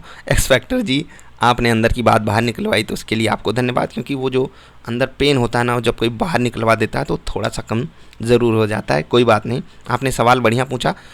एक चीज़ यहाँ पर सबसे मेन है कि बदलाव जो माइंडसेट में आता है कि झटका लगने के बाद, तो उसे कैसे डील करें, और इस पर मैं आपका समय ज़रूर लेना चाहूँगा, मैं आपको बताऊँगा। देखो, जब उस वक्त मुझे झटका लगा तो मैंने अपने आप को ये बात समझाई कि देखो मार्केट में लोग तो पैसे कमा रहे हैं, ठीक है। वॉरेन बफे का नाम उस वक्त बड़ा चलता था, उस बुक में भी कई बार लिखा हुआ था, ठीक है, multibagger Warren Buffett, multibagger Warren Buffett. तो मैं उस बंदे को देखता था, यार इतना पैसा कमा लिया मार्केट से। भारत में भी बहुत सारे एग्जांपल्स थे उस वक्त, फॉर्चुनेटली या अनफॉर्चुनेटली जो भी हो, यूट्यूब पे उतना वो कंटेंट नहीं था, ठीक। तो वहाँ पर मुझे एक बात समझ में आई, लोग कमा रहे हैं और मैं गंवा रहा हूँ, ठीक है। शुरुआत में मैं भी कमाया था, शुरुआत में मैं अगर पढ़ाई काम ही आती तो मैं गंवाता नहीं पैसा। पढ़ाई नहीं, यहाँ पर कुछ और चीज़ है। फिर वो धीरे धीरे करके माइंडसेट बदला, और अब मैं आपको एक बात बताना चाहता हूँ। जो हम लोगों ने टास्क कंप्लीट किया ना, वहाँ पर 53 लोग थे, 51 लोगों का शायद सक्सेसफुली हो गया है। 2 लोगों के साथ क्या इशू आया मुझे नहीं पता, अभी भी शायद उनकी कुछ पेंडिंग चीज़ें हों। लेकिन वो जो 51 लोग मिले, उनमें से बहुत सारे ऐसे लोग हैं जिनको मैं अपने से बेटर मानता हूँ, बहुत सारे ऐसे लोग हैं, ठीक है। और ये आंकड़ा मोर देन 10 में है। बेटर इन द सेंस कि उनकी जो हैंडलिंग है सिचुएशन की वो अच्छी है। मैं डिग्री की बात नहीं कर रहा हूँ, और कुछ लोग तो डिग्री में भी बहुत कमाल की डिग्री लेकर के बैठे हैं, पढ़ाई करवा रहे हैं, सिखा रहे हैं लोगों को। कुछ लोग अब्रॉड में हैं, कुछ लोग भारत में ही बहुत कमाल का काम कर रहे हैं। कुछ कम एज के बच्चे, मतलब 19-20 साल वाले यार, मतलब मैं अपने आप को देखता हूँ, शर्मिंदा हो जाता हूँ। मैं क्या कर रहा था यार 19-20 साल में? मैं ग्रेजुएशन में भी हुल्लू पुल्लू कर रहा था, इधर उधर इधर उधर। और वो बेचारा नहीं बोलना चाहिए यार, वो कमाल के लोग, वो महारथी लोग क्या कर रहे हैं, क्या मस्त सीख रहे हैं, क्या मस्त बातें बता रहे हैं, क्या मस्त आकर के एग्जीक्यूशन कर रहे हैं। तो ये सब चीज़ें एक अलग ही लेवल का वो छोड़ करके जाती हैं। तो जो मैं आपको बता रहा था कि जो हम लोगों ने टास्क कंप्लीट किया, वहाँ पर मुझे कुछ कमाल के लोग मिले हैं और उनसे मुझे बहुत उम्मीद है कि वो आगे चल के लोगों के लिए बड़ी हेल्प वाला प्लेटफॉर्म ज़रूर बनाएं। क्योंकि जो ट्रेडिंग होती है, अब तो ये बात बिल्कुल क्लियर है, उस वक्त नहीं क्लियर थी, कि ये अप्रॉक्सीमेटली 70%, 80%, कभी कभी तो 90% ये माइंडसेट का खेल होती है कि आपकी साइकोलॉजी कैसी है ट्रेड को लेकर के, बाज़ार को लेकर के, अपनी पोजीशन साइजिंग को लेकर के। तो बस यही सब बातें थी। यहाँ पर कुछ बातें मैं थोड़ा सा अंदर घुसने की कोशिश किया हूँ कि आपको समझा दूँ। जो माइंडसेट में बदलाव लाने वाली बात होती है, वो आपको झटके के साथ, जब आपकी कहीं तकलीफ़ पाते हो ना, तो खुद ही वो चीज़ समझ में आ जाती है कि अब मैं क्या क्या करके गलती किया हूँ और क्या क्या करके मैं सुधार कर सकता हूँ। वो तो हम बस अपने आप को दिलासा देने के लिए दूसरों से पूछते हैं कि कैसे बदल लें। लेकिन आपने देखा होगा, जितने भी लोग होते हैं उन्हें कोई बुक हेल्प कर देती है, कोई गुरु हेल्प कर देता है, वो सिर्फ कहने के लिए होता है। ठीक, जो रियल पेन होता है ना, वो आपको बहुत मजबूत बना देता है और आप वहाँ से पलट करके वापस आते हो। तो कुछ एक सजेशन आपको ज़रूर देना चाहूँगा कि अगर आप कॉलेज लाइफ में हो, ठीक है, थोड़ा सा, तो वहाँ पर कोई नशा वगैरह मत पालो। और नशा का सेंस सिर्फ वो नहीं कि आप मुंह के अंदर सिगरेट डाल रहे हो या पार्टी वगैरह में जा रहे हो। नशा रिलेशनशिप को भी लेकर के हो सकता है, ठीक है, फालतू कारनामों को लेकर के भी हो सकता है। तो हर एक लेवल का नशा आप अवॉइड करो वहाँ पर। क्योंकि दोस्त, ये जो आप 20, 21, 22, 23 साल वाली एज है ना, अगर यहाँ पर आप सीखे नहीं, आप यहाँ पर अपना माइंडसेट नहीं बदले, तो आगे जर्नी इम्पॉसिबल तो नहीं हो जाती, लेकिन कठिन हो जाती है, और बहुत कठिन हो जाती है। ये चीज़ मैंने थोड़ा सा रियलाइज़ करी है, क्योंकि मैं खुद को लेट मानता हूँ। क्योंकि जो काम मुझे 18 साल में करना चाहिए था, सीखने की शुरुआत, वो मैं 3 साल 4 साल बाद कर रहा हूँ, तो वो मेरे लिए अच्छा नहीं था। ये सब चीज़ें थोड़ी सी पॉजिटिव रखिएगा आप लोग, ठीक है। तो ये बात एक्सपेक्टर जी का सवाल लंबी हो गई, लेकिन सवाल थोड़ा सा पर्सनल था, तो जवाब भी उसी तरीके का मैंने देने की कोशिश की है। सर चेहरा कब दिखाएंगे? अरे यार मनीष भैया, चेहरा कब दिखाएंगे? जैसे लोग शादी के लिए जाते हैं, लड़की की हमें फ़ोटो दिखाओ, लड़के का हमें फ़ोटो दिखाओ, काम से मतलब रखा जाता है यार मनीष भैया। लेकिन ठीक है, कोशिश करते हैं यार। वो चेहरा दिखाने के लिए थोड़ी सी मतलब वो होगा ना कि कुछ और काम्स को, कुछ और टास्क को अवॉइड करना पड़ेगा। शर्ट पैंट पहन के आओ, नहीं तो कुछ लोग ये भी कहेंगे, अरे सर आप ऐसे बैठे रहते हो, ऐसे बैठ के कमरे में वीडियो बनाते हैं, कुछ तरीका सीख लो। ये भी लोग कहेंगे यार, फिर बुरा लगता है। मुझे नहीं लगेगा तो जो लोग जानने वाले हैं मुझे, उनको लग जाएगा कि अरे देखो यार, तुमको ये बात बोली गई, तुम्हें शर्म नहीं आती। और ख़ुद भी नहीं फील होता यार कि हम ऐसे मस्त, जैसे अभी मैं वीडियो बना रहा हूँ तो मैं एक कंफर्टेबल पोजीशन में बैठ करके आपसे बात कर रहा हूँ। उस वक्त एकदम फॉर्मल ड्रेसिंग करके फॉर्मल पोजीशन में बैठ करके बातें करनी होंगी। खैर ये सब चीज़ें मैं कंसिडर करता हूँ कि उतनी प्रोडक्टिव नहीं है। बाकी जो भी होगा, जो भी भगवान कराएंगे वो होगा ही, ठीक है। जल्द हो सकता है, लेट भी हो सकता है। 12 को क्या खास है, आप पहली बार जन्मे क्या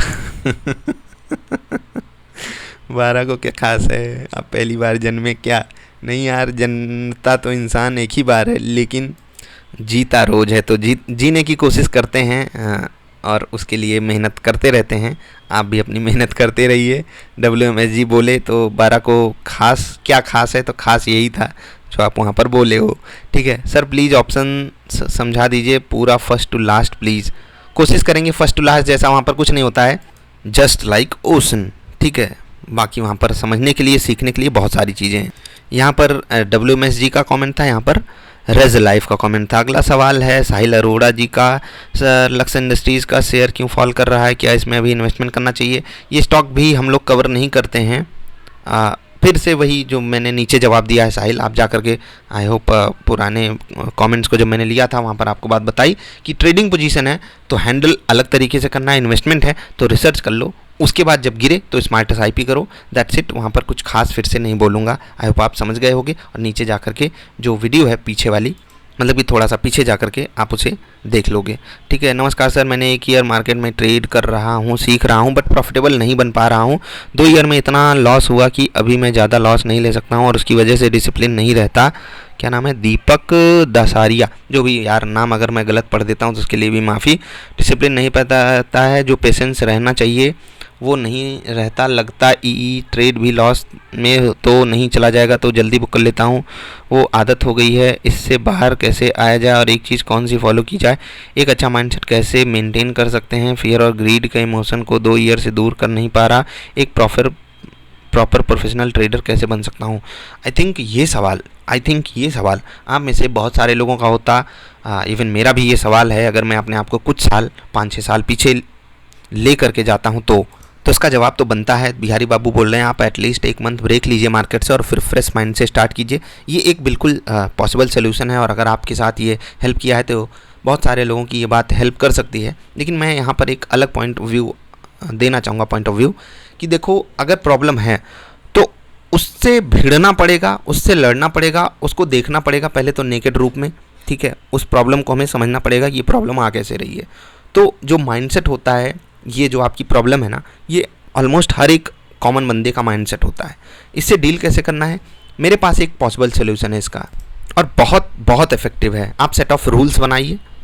किसी एक बंदे को आप बेसिक ट्रेडिंग करना सिखाइए, उसको सेट ऑफ रूल्स बता दीजिए, बाइंग सेलिंग समझा दीजिए, उसको आप ट्रैक करते रहिए वो कैसे कर रहा है, मतलब कि वो सही से कर पा रहा है या नहीं।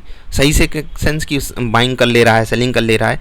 आपने उसको रूल समझा दिया, उसको बता दिया कि रिस्क रिवार्ड 1:2, ये मेरा सेटअप है, इसकी एक्यूरेसी इतनी है, वो सब आपको पहले से ही पता होगा और फिर उसको करवाओ। जब आपको रियल में रिजल्ट दिखाई देगा ना सामने, देखो इस बंदे को और कुछ नहीं आता बाइंग सेलिंग को लेकर के, बस उसको एक सेट ऑफ पैटर्न पता है और वो उस पर ट्रेड करके प्रॉफिट बना ले रहा है, जो कि मेरा ही सेटअप है उस पर, तो मैं क्यों नहीं बना पा रहा हूँ। और फिर एक हिट होगा कि यार मुझे भी यही करना चाहिए जो ये बंदा कर रहा है, क्योंकि मैं उसको और इफेक्टिव तरीके से कर सकता हूँ, मैं और अच्छे तरीके से उसको मैनेज कर सकता हूँ।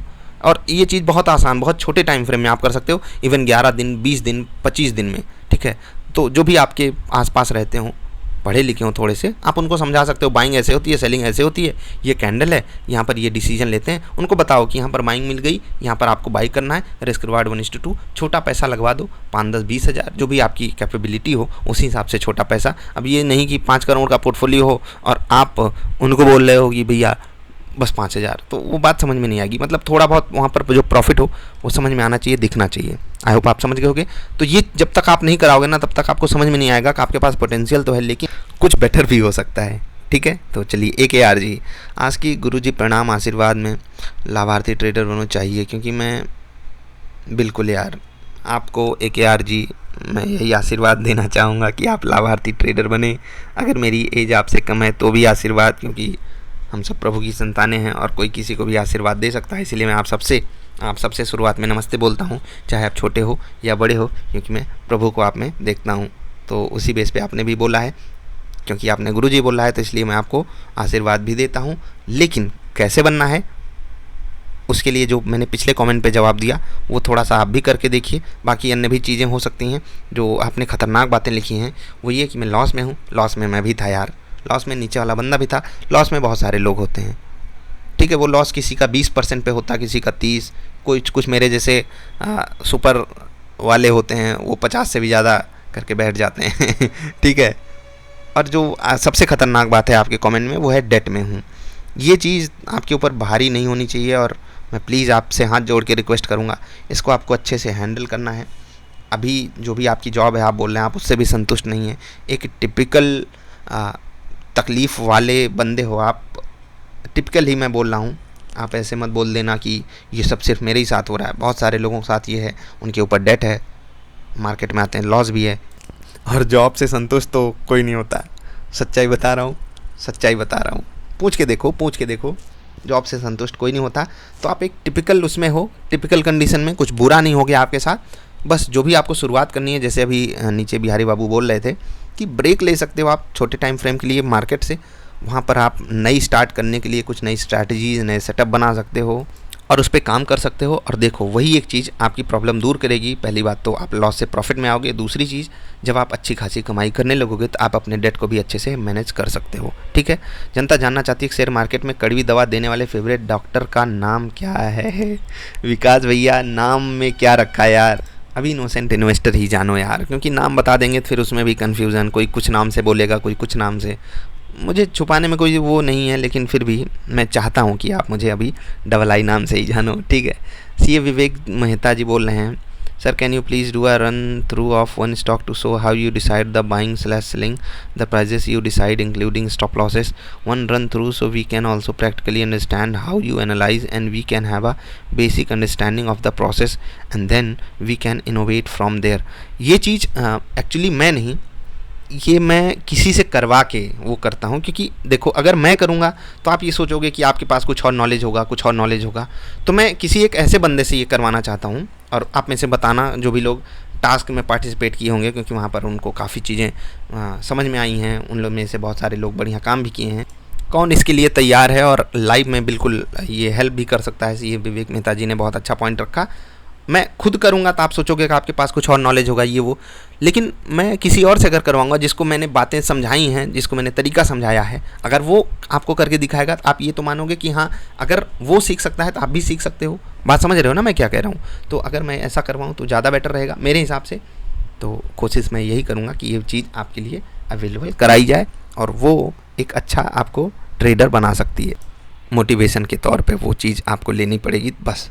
ठीक है, सब क्वेश्चन का आंसर हो जाए है, पर जो दिमाग सोचता है वो बुद्धि फॉलो नहीं कर रही है। अच्छा, दिमाग और बुद्धि में अंतर होता है। मितेश पटेल, दिमाग स्ट्रांग नहीं हो रहा, अति सदा वर्जते। अच्छा यार, हिंदी या संस्कृत ही लिखनी थी, और इसका मतलब मैं समझा देता हूँ कि किसी भी चीज़ की जो अति होती है वो हमेशा बेकार होती है। इस एंगल से आप समझ सकते हो। ज़्यादा सेटअप पे दिमाग हैंग हो जाता है, भाषा समझ में ना आए तो माफ़ करना। क्यों नहीं यार, समझ में क्यों नहीं आएगी? हिंदी, अंग्रेजी, भोजपुरी, इवन कुछ रीजनल और लैंग्वेजेस, लेकिन उनका नाम नहीं लूँगा, नहीं तो आप लोग अगले बार से वही कमेंट करने लगोगे। पता चला मैं कुछ बात नहीं समझ पाया, उल्टी पुल्टी समझ लिया, तुम गाली भी दे रहे हो। ये जो 3 भाषाएँ बोली, इवन संस्कृत भी, आप कुछ भी लिख डालो, मैं कोशिश कर लूँगा कि सही चीज़ समझ पाऊँ वहाँ से। कुछ भी लिख डालो ये 4 भाषाओं में।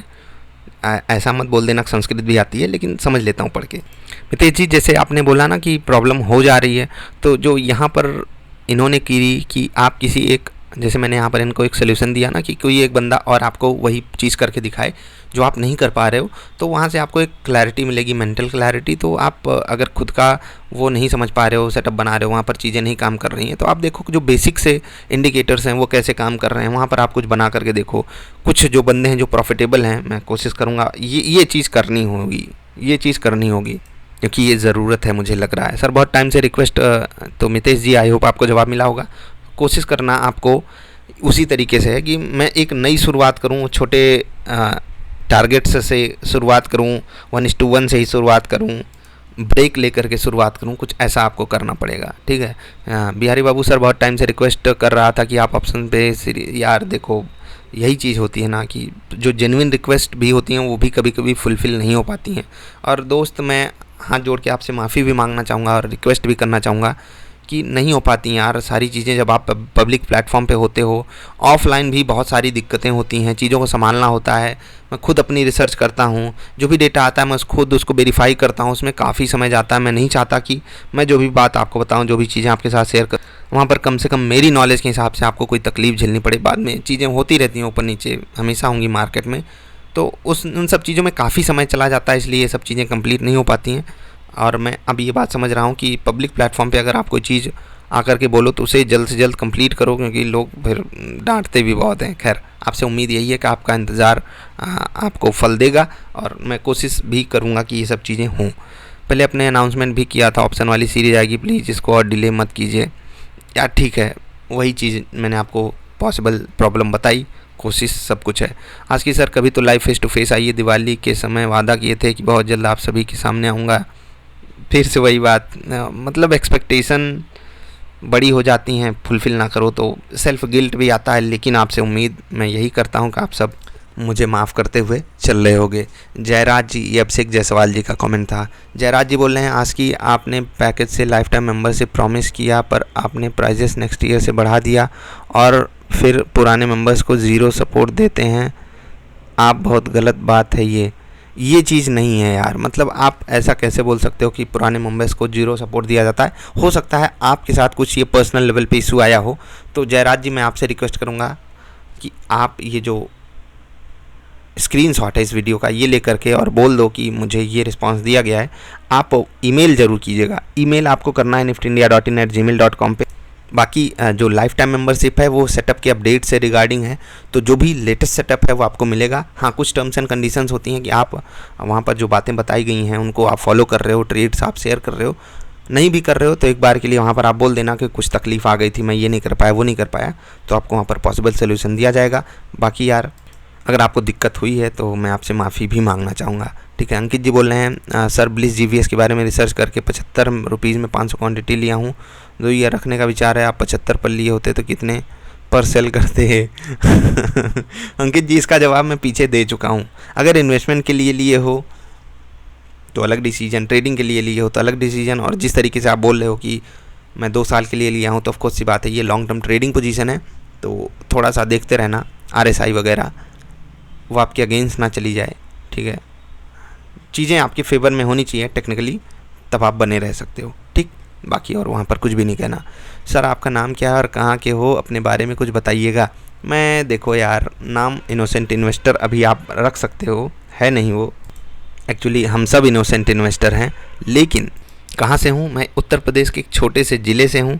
और कुछ क्या बताऊँ यार, और कुछ में यही है कि मैं थोड़ा सा अच्छा लड़का नहीं हूँ और थोड़ा सा बुरा भी नहीं हूँ। रॉकी भाई, आपकी मूवी भी आई थी यार। समझ गए? तो ठीक है, आगे बढ़ते हैं। यार बहुत कमेंट्स हैं। First of all, thank you so much for your efforts to keep us realistic, when to average and when not, right way of trailing stop loss, how to identify traffic. भाई एक सवाल है, कितने हैं? How to avoid early exit when in profits, why obvious moves are not so obvious some time. बस हो गया, अभी के लिए इतना ही थे। तो छोटा छोटा जवाब देता हूँ, when to average and when not. ठीक है, तो पहले से डिसाइड करो। अगर क्वालिटी स्टॉक है और 20% गिर गया, 25% गिर गया, 30% गिर गया, आपने डिसाइड किया था पैसे डालो डालो डालो डालो डालो डालो डालो डालो। ठीक है, कुछ भी, कितनी भी बुरी न्यूज़ आई हो, आपने डिसाइड किया था ना आपके लिए वो क्वालिटी स्टॉक है ना, पैसे डाल दो। बाद में रोगे, सर पकड़ के बैठ जाओगे, क्योंकि इंडिया की स्टोरी पे अगर आपको भरोसा है, आपका स्टॉक भी उस स्टोरी को रेप्लिकेट करने वाला होना चाहिए। और अगर ये सब है तो पहले से डिसीजन ले लो कि इतने रिट्रेसमेंट पे खरीदूंगा, इतने पे, और वहाँ पर आप वो डिसीजन ले करके बाइंग करो। Right way of trailing stop loss, जब भी आप ट्रेडिंग कर रहे हो ना, तो रिस्क रिवार्ड डिफाइन करो 1:1। टारगेट के पास पहुंची चीज़ ट्रेल कर लो स्टॉप लॉस। समझ गए? तो रिस्क रिवार्ड पहले मैनेज कर लो, स्टॉप लॉस लगा लो, उसके बाद टारगेट 1 आ जाए तो स्टॉप लॉस को कहाँ पर खिसका के लाओ? कॉस्ट पे, और ऐसे ही आगे बढ़ाते रहो। टारगेट 2 आ जाए, स्टॉप लॉस टारगेट 1 पे। समझ गए? बस इससे बेटर कुछ भी नहीं है। How to identify trap fake moves, नहीं कर पाओगे। और हमेशा ट्रैप और फेक मूव्स को पकड़ने का जो सबसे आसान तरीका माना गया है वो वॉल्यूम को माना गया है, लेकिन वो कब बढ़ जाए कब घट जाए वो हम कर नहीं सकते।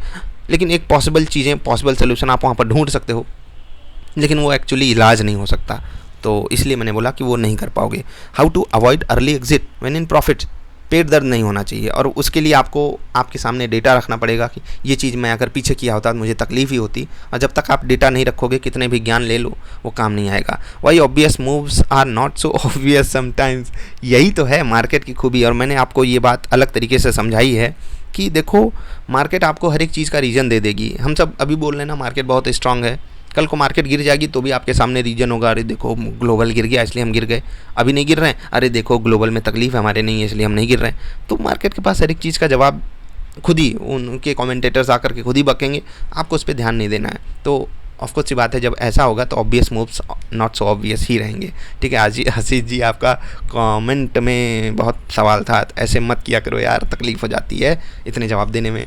सर ऑप्शन में सपोर्ट और रेजिस्टेंस सेटअप अच्छा वर्क करता है, लेकिन ऑप्शन ट्रेडिंग में कंफर्टेबल नहीं हूँ। और देखो, नहीं हो तो बिल्कुल यार, आप कम रिस्क लेने वाले बंदे हो तो कुछ और करो।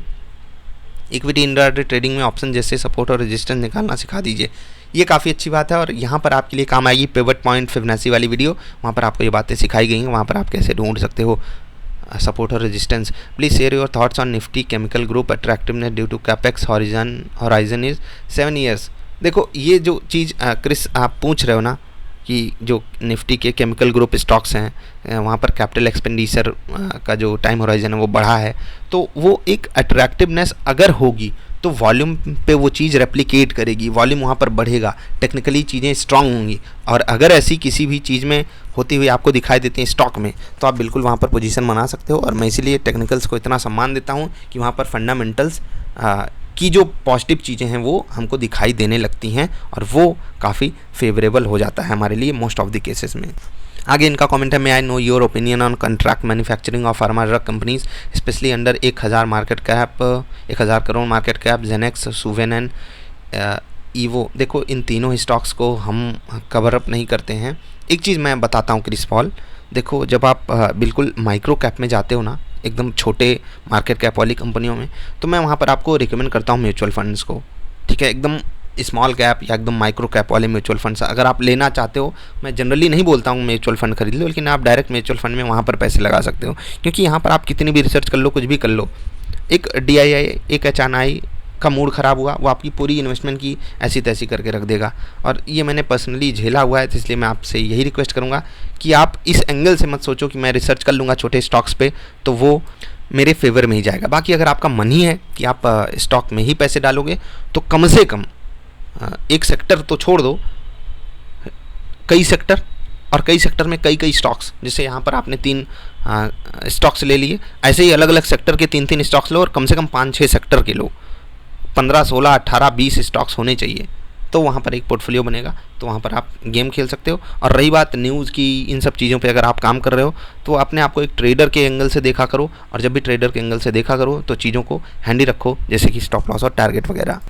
अगला कमेंट है द बुल्स एंड बियर्स की तरफ से, सर प्लीज़ बताएं कि साइकोलॉजी कैसे स्ट्रॉन्ग करें। साइकोलॉजी स्ट्रॉन्ग करने के लिए आपको करनी पड़ेगी practice practice practice practice practice practice practice practice करोगे साइकोलॉजी अपने आप स्ट्रांग होगी। प्रैक्टिस सही सेट ऑफ पैटर्न्स पे, सही सेट ऑफ रूल्स पे ही कीजिएगा, और उसके लिए आपको थोड़ी सी बैक टेस्टिंग करनी पड़ेगी। सारी चीज़ें चैनल पे सिखाई गई हैं, 1.5 साल से हो, 15 साल से हो, 25 साल से हो, वो मायने नहीं रखता। अगर आप सही तरीके नहीं अपना रहे हो तो लॉस ही होगा यार। और ऐसा नहीं कि मैं कोई अलग जगह से आया हुआ बंदा हूँ, मैंने ये सब चीज़ें झेली हैं, इसलिए मैं आपको बोलता हूँ, ठीक है। तो साइकोलॉजी स्ट्रॉन्ग करने के लिए प्रैक्टिस ही करनी पड़ेगी।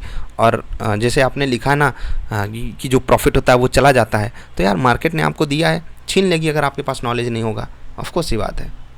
तो नॉलेज गेन करो ना, और नॉलेज के लिए प्रैक्टिस करनी बहुत ज़रूरी है। सर आप कितना इन्वेस्ट करते हो डेली की ट्रेड्स में एवरेज, और कितना प्रॉफिट टारगेट होता है, प्लीज़ थोड़ा बताएँ। तो केशव जी जैसे आपने ये चीज़ बोली ना, तो या तो आप मुझे हीरो ही मान लोगे, या तो आप सोचोगे कि देखो यार ये तो गरीब ट्रेडर है। दोनों ही केस में आपका कोई भला नहीं है, क्योंकि अगर आपने गरीब सोच लिया तो आप ओवर कॉन्फिडेंस में चले जाओगे, ठीक है। और अगर आपने ये सोच लिया यार मैं 100 लॉट में ट्रेड करता हूँ, और जैसे वो बंदा 100 लॉट में ट्रेड करता है, कोई बता देगा 1000 लॉट में ट्रेड करता हूँ, तो आप अपने आप को एक अलग ही लेवल पे लेकर के जाए, यार मैं इतना गिरना छोटा हूँ, मेरे 500-1000 से कुछ होगा नहीं। तो ये दोनों ही चीज़ें, ये दोनों ही सिनारियोज गलत हैं। हाँ, टारगेट कितने पॉइंट्स का बुक करता हूँ वो मैं आपको रेगुलरली बताता रहता हूँ, और जैसा कि मैंने अभी पीछे कहा, वहाँ से आप अंदाज़ा भी लगा सकते हो यार कि मैं क्या कुछ ऐसा नहीं कर रहा हूँ कि एकदम आग लगा दूँ। मेरा काम क्या है कि मैं जो कर रहा हूँ वो और चीज़ों को भी पता चलें, और कितनी आसान तरीके से चीज़ें हो सकती हैं, क्योंकि असली हीरो आप लोगों को बनना है। मेरा काम क्या था कि मैं जो करके आया वहाँ से हीरो बनना बहुत कठिन है। मैं ये नहीं कह रहा हूँ कि मैं खुद का हीरो नहीं हूँ, मैं खुद को सबसे बड़ा हीरो मानता हूँ अपना, ठीक है। और सेल्फ लव जो चीज़ होती है ना, उसको मैं बहुत बड़े लेवल पे मानता हूँ, और आपसे भी यही रिक्वेस्ट करता हूँ, अपने हीरो खुद बनो, अपने आप को खुद एक अच्छा हीरो माना करो, और उसके लिए आपको खुद पे भरोसा होना चाहिए। और वो भरोसा कैसे आएगा? डेटा से। डेटा पे काम करो, काम आपका सफल होगा, ठीक है। आई होप आपको जवाब मिल गया होगा। केशव जी, उत्कर्ष उपाध्याय बोल रहे हैं, हैप्पी बर्थडे सर। लेट हो गया 1 साल 1 महीने, कोई बात नहीं, 1 महीने बाद वीडियो बन रही है तो गलती मेरी है। क्या सिर्फ ऑप्शन चेन एनालिसिस प्राइस देख करके ट्रेड लिए जा सकते हैं?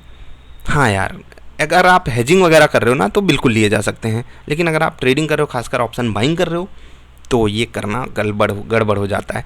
मैंने एक ईयर से नोटिस किया है कि जब मैं चार्ट देखता हूँ तो डर के कारण पोजीशन एग्जिट कर जाता हूँ, सिर्फ प्राइस देखने पर अनइमोशनल रहता हूँ। ये मत करो, वही बात सेटअप की है यार। सेटअप कोई ऐसी चीज़ नहीं है कि बहुत दूर की खेती हो गई। जो टेक्निकल इंडिकेटर है वो खुद में एक सेटअप है, आपको खुद का बनाना पड़ेगा अपने माइंडसेट के हिसाब से, ठीक है, समझ गए। I want to know about option trading. चलो, ये शायद आपका कमेंट पहले भी था। Happy birthday, thank you so much for providing learning videos, I am learning a lot from you, kindly providing learning videos option pairing basing to advance buying and selling, currently I am doing option buying successfully, grace of you. Wow Sumit ji, जैसे loss वाले comments देख करके दिल टूट सा जाता है, लेकिन ऐसे कमेंट्स एक लाइफ लाइन होते हैं। और देखो, सक्सेस रेशियो हमेशा कम रहेगा क्योंकि लोग जेन्युइनली सवाल भी पूछ लेते हैं, लेकिन मेहनत जब करने का टाइम आता है तो पाँव पीछे खींच लेते हैं। और मैं चाहता हूँ कि लोग मेहनत करें, थोड़ा सा समय दें, और ऐसा भी नहीं कि बहुत ज़्यादा मेहनत मैं मांग लेता हूँ या मार्केट मांग लेती है, बस हम सब देना नहीं चाहते।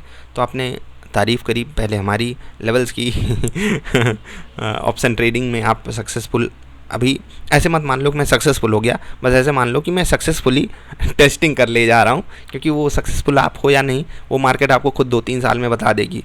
जब आप वर्स्ट के सिनेरियो में भी सस्टेन करने लगोगे, वो समय आपके लिए बहुत परफेक्ट होगा। और मैं बिल्कुल, ये मेरी दिली तमन्ना भी है और मैं चाहता भी हूँ कि सिर्फ आप ही नहीं, ऑलमोस्ट जो भी मेहनत करे उसके साथ ये घटना घटित हो कि वो कमाल की पोजीशन बनाए और कमाल के प्रॉफिट्स निकाले मार्केट से। Long term buying levels for Prince pipe, Relaxo, Voltas. देखो, तीनों ही स्टॉक्स कमाल के हो सकते हैं। एक स्टॉक तो बिल्कुल पोर्टफोलियो में भी होगा अभी रिसेंट वाले, एक स्टॉक लॉन्ग टर्म वाले पोर्टफोलियो में है, और एक स्टॉक अभी काफ़ी न्यूज़ में है। तो ठीक है, लेवल्स कैसे निकालना है उसके लिए आपको क्या देखना पड़ेगा, फिबोनाची वाली वीडियो। और वहाँ पर कोई ऐसा नहीं है कि मैं आपको वो बोल रहा हूँ कि जा करके देख ही लो। आप अगर फिबोनाची समझते हो तो खुद ही लेवल तुरंत निकाल सकते हो। हर्षित जी, ठीक है। अब्दुल्ला अलमाटी जो भी आपका नाम है, अगर मैंने गलत लिया हो तो माफ़ी। यूट्यूब पे लाइव आ जाओ कल बड़े भैया। ये देखो, उस दिन बोले थे आप 1 महीने पहले, और ठीक है यार, लाइव भी आएंगे कभी, क्या क्या दिली तमन्ना है। बाकी आप बड़े भैया बोले, अच्छा लगा। वेद जी का कमेंट है, first of all wishing you very happy birthday. एक महीने हो गया यार, चलो ठीक है। You have taught me so many things and numerous ways of becoming as well as staying profitable, so I would like to thank you for all that. As of asking questions, I have always been curious about how do you find those levels for Nifty and Bank Nifty. I'm asking just out of curiosity, and obviously looking at the effectiveness of the levels. Anyone would want to know. It will be fine even if you don't, because what you have taught is already enough for me to stay profitable even without those levels. तो इस comment में 2 बातें हैं। पहला कि देखो, मैं profitable हूँ, और आपसे एक बात जानना चाहता हूँ, निफ्टी बैंक निफ्टी के लेवल्स कैसे फाइंड करते हो। अगर आप नहीं भी बताते हो तो मैं पहले से प्रॉफिटेबल हूँ, मुझे कोई तकलीफ़ नहीं है। और ये काफ़ी पॉजिटिव कमेंट है। देखो, हमेशा लाइफ में माइंडसेट भी हमें ऐसा रखना चाहिए कि मैं ठीक हूँ, ठीक है, जो मैं कर रहा हूँ उसमें मैं ठीक हूँ, लेकिन अगर कुछ एक्स्ट्रा मिल गया तो मैं और बेटर खुद को बना सकता हूँ। लेकिन अगर थोड़ा दूर से आप इस चीज़ को देखोगे ना, तो आप एक्स्ट्रा रिस्क लेने जा रहे हो, ठीक। तो होगा क्या, जैसे हमारे कॉलेज में एक टीचर भाई साहब थे, क्योंकि उनकी एज थोड़ी सी कम थी, वो बोलते थे कि मोर स्टडी मोर कन्फ्यूज़न। तो वो एक कन्फ्यूज़न वाला माहौल क्रिएट होता है। अगर आप किसी भी तरीके से प्रॉफिटेबल हो तो उस तरीके को और एडवांस अपने लेवल पे, क्योंकि सबका अपना लेवल होता है, उसको बनाने की कोशिश करो। रही बात निफ्टी और बैंक निफ्टी के लेवल्स की, मैंने हमेशा बोला है कि कुछ technical indicators, option chain analysis, ये सब चीज़ें आपको पहले से पता होनी चाहिए, आनी चाहिए। और उसके बाद लेट्स से कि पिवट पॉइंट का लेवल है, लेट्स से कि फिबोनाची का लेवल है, दोनों में 5 पॉइंट का डिफरेंस है। तो उन दोनों ही लेवल्स को अगर हमें देखना हो तो उन दोनों का एवरेज हम निकाल लेंगे, ठीक है, उन दोनों का एवरेज। तो ऐसे ही करेंगे। ऐसे ही अलग अलग चीज़ें होती हैं, 2 नहीं, 3 नहीं, 4 नहीं, कभी कभी 4, कभी कभी 5। तो उनका एवरेज निकाला जाता है, वो आपको एज अ लेवल बताया जाता है। और इसमें जो चार्ट पैटर्न होता है उसका भी एक अहम रोल होता है, समझ गए। तो ये सब पॉइंट्स हैं, और वो डिस्कस करना पब्लिकली उतना मैं पॉजिटिव मानता नहीं हूँ, क्योंकि फिर उसका वो अलग ही लेवल पे डिस्कशन चालू हो जाएगा। तो आई होप आप समझोगे।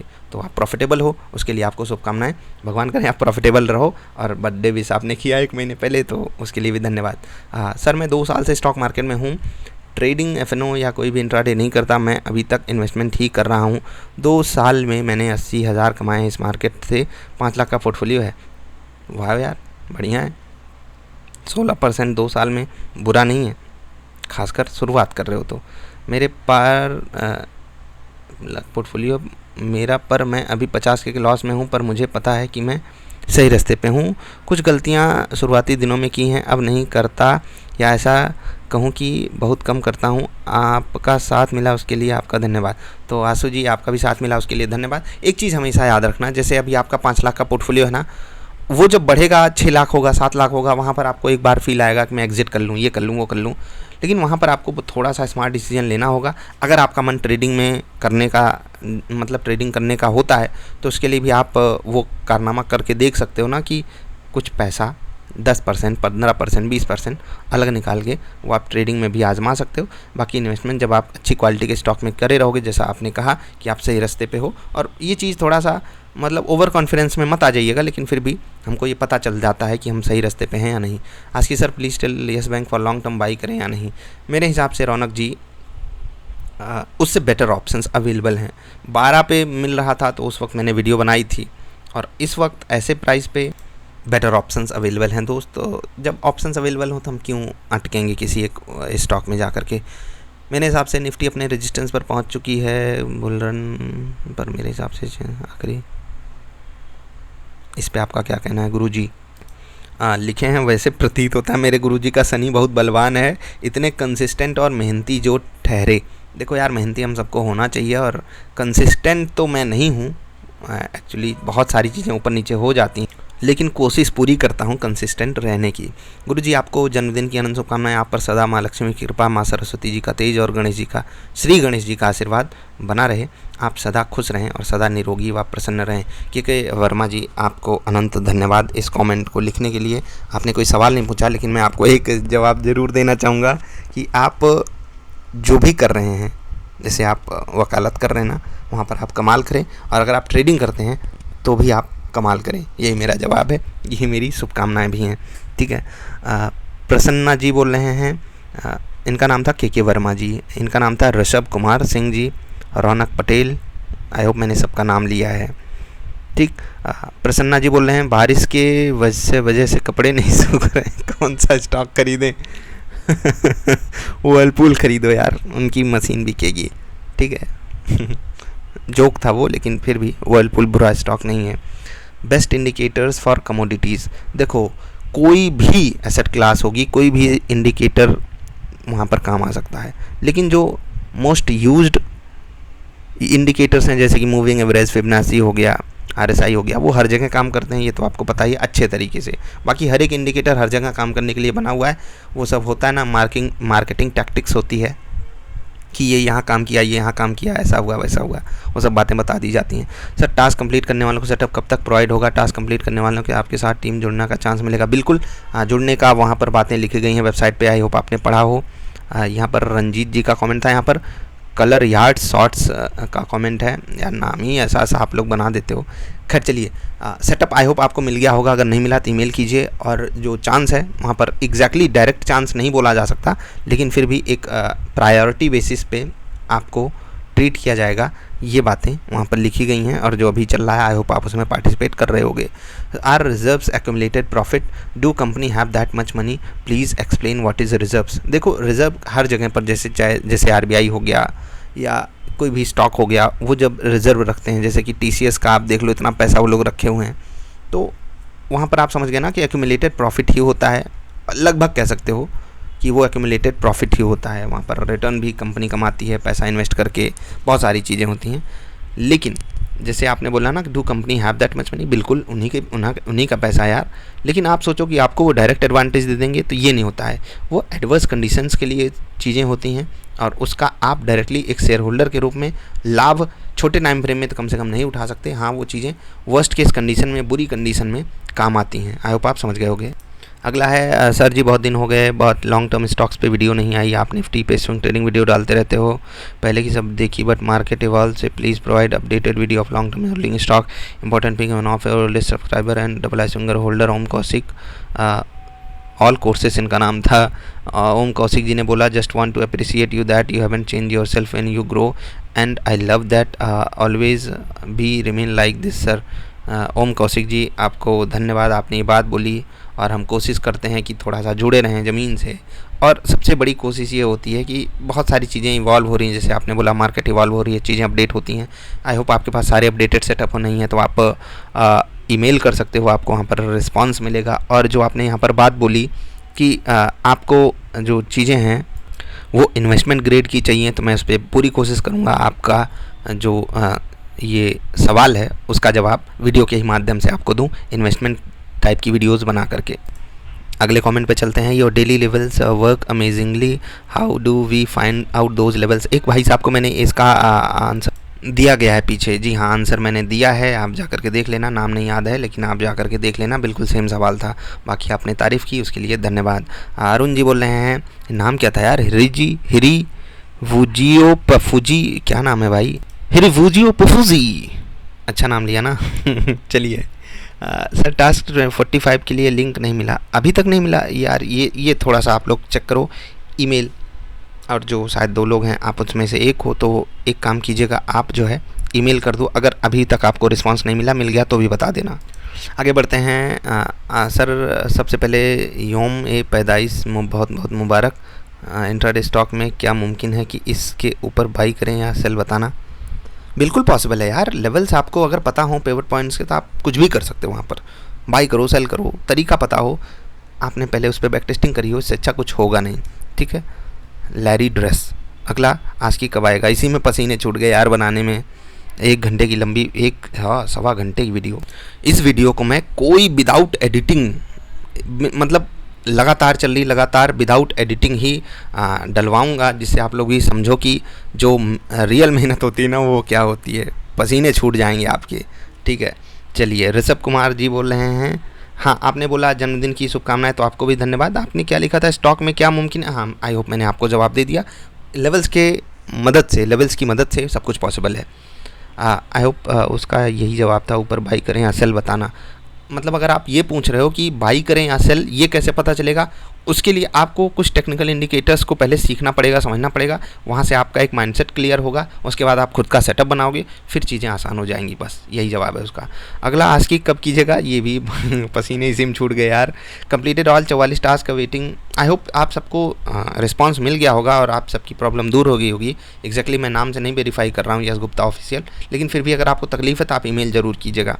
प्रेम जी बोल रहे हैं, हैप्पी बर्थडे, भगवान आपको हमेशा खुश स्वस्थ रखे, जिससे आपके हमें मार्गदर्शन मिलते रहे। Thank you. आपका प्रिय स्टूडेंट प्रियन त्रिपाठी, तो आपके प्रिय हम भी हैं, आप भी हमारे प्रिय हो, आपको धन्यवाद।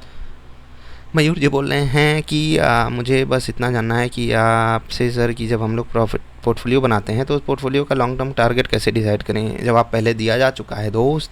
शेयर को हम बाई करें और उसका बाइंग प्राइस हमेशा 100 हो तो 2-3 साल में वो 350 हो जाए, मान लें हम प्रॉफिट बुक लें। भाई मैं ये सब गलतियाँ कर चुका हूँ, मतलब इसका कोई एक जवाब नहीं हो सकता ना, क्योंकि जो मैं स्टॉक में बेचा वो बहुत तेज़ भाग गया, जो नहीं बेचा वो अटका रह गया। तो समझो ना माइंडसेट में कुछ गड़बड़ी है, और मैं ये अपनी बात बता रहा हूँ, ये सब मेरे साथ हुआ है, ठीक है। हैप्पी बर्थडे इनोसेंट, धन्यवाद जी।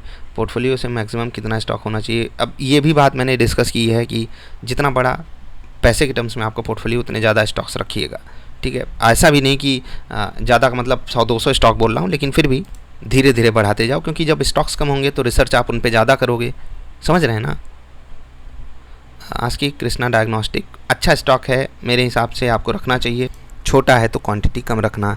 रुद्रा भैया बोल रहे हैं, शमशेर जी का ये था नाजिस इफ्तिकार का, ये मयूर जी का अगला है रुद्रा छेत्री जी का। आप बस स्वस्थ रहें, मस्त रहें, बिंदास रहें, हैप्पी रहें। आपसे सीख कर डिसिप्लिन से फॉलो टू मार्केट, छोटे छोटे प्रॉफिट बुक करना सीख रहा हूँ, और आपसे ये छोटा प्रॉफिट बुक करना मत सीखो, बड़ा प्रॉफिट अपने पोर्टफोलियो के हिसाब से डिसाइड किया करो। मैं आपका वो समझ रहा हूँ, कहने का तरीका वो अलग था, लेकिन उसको अदरवाइज मत ले लीजिएगा।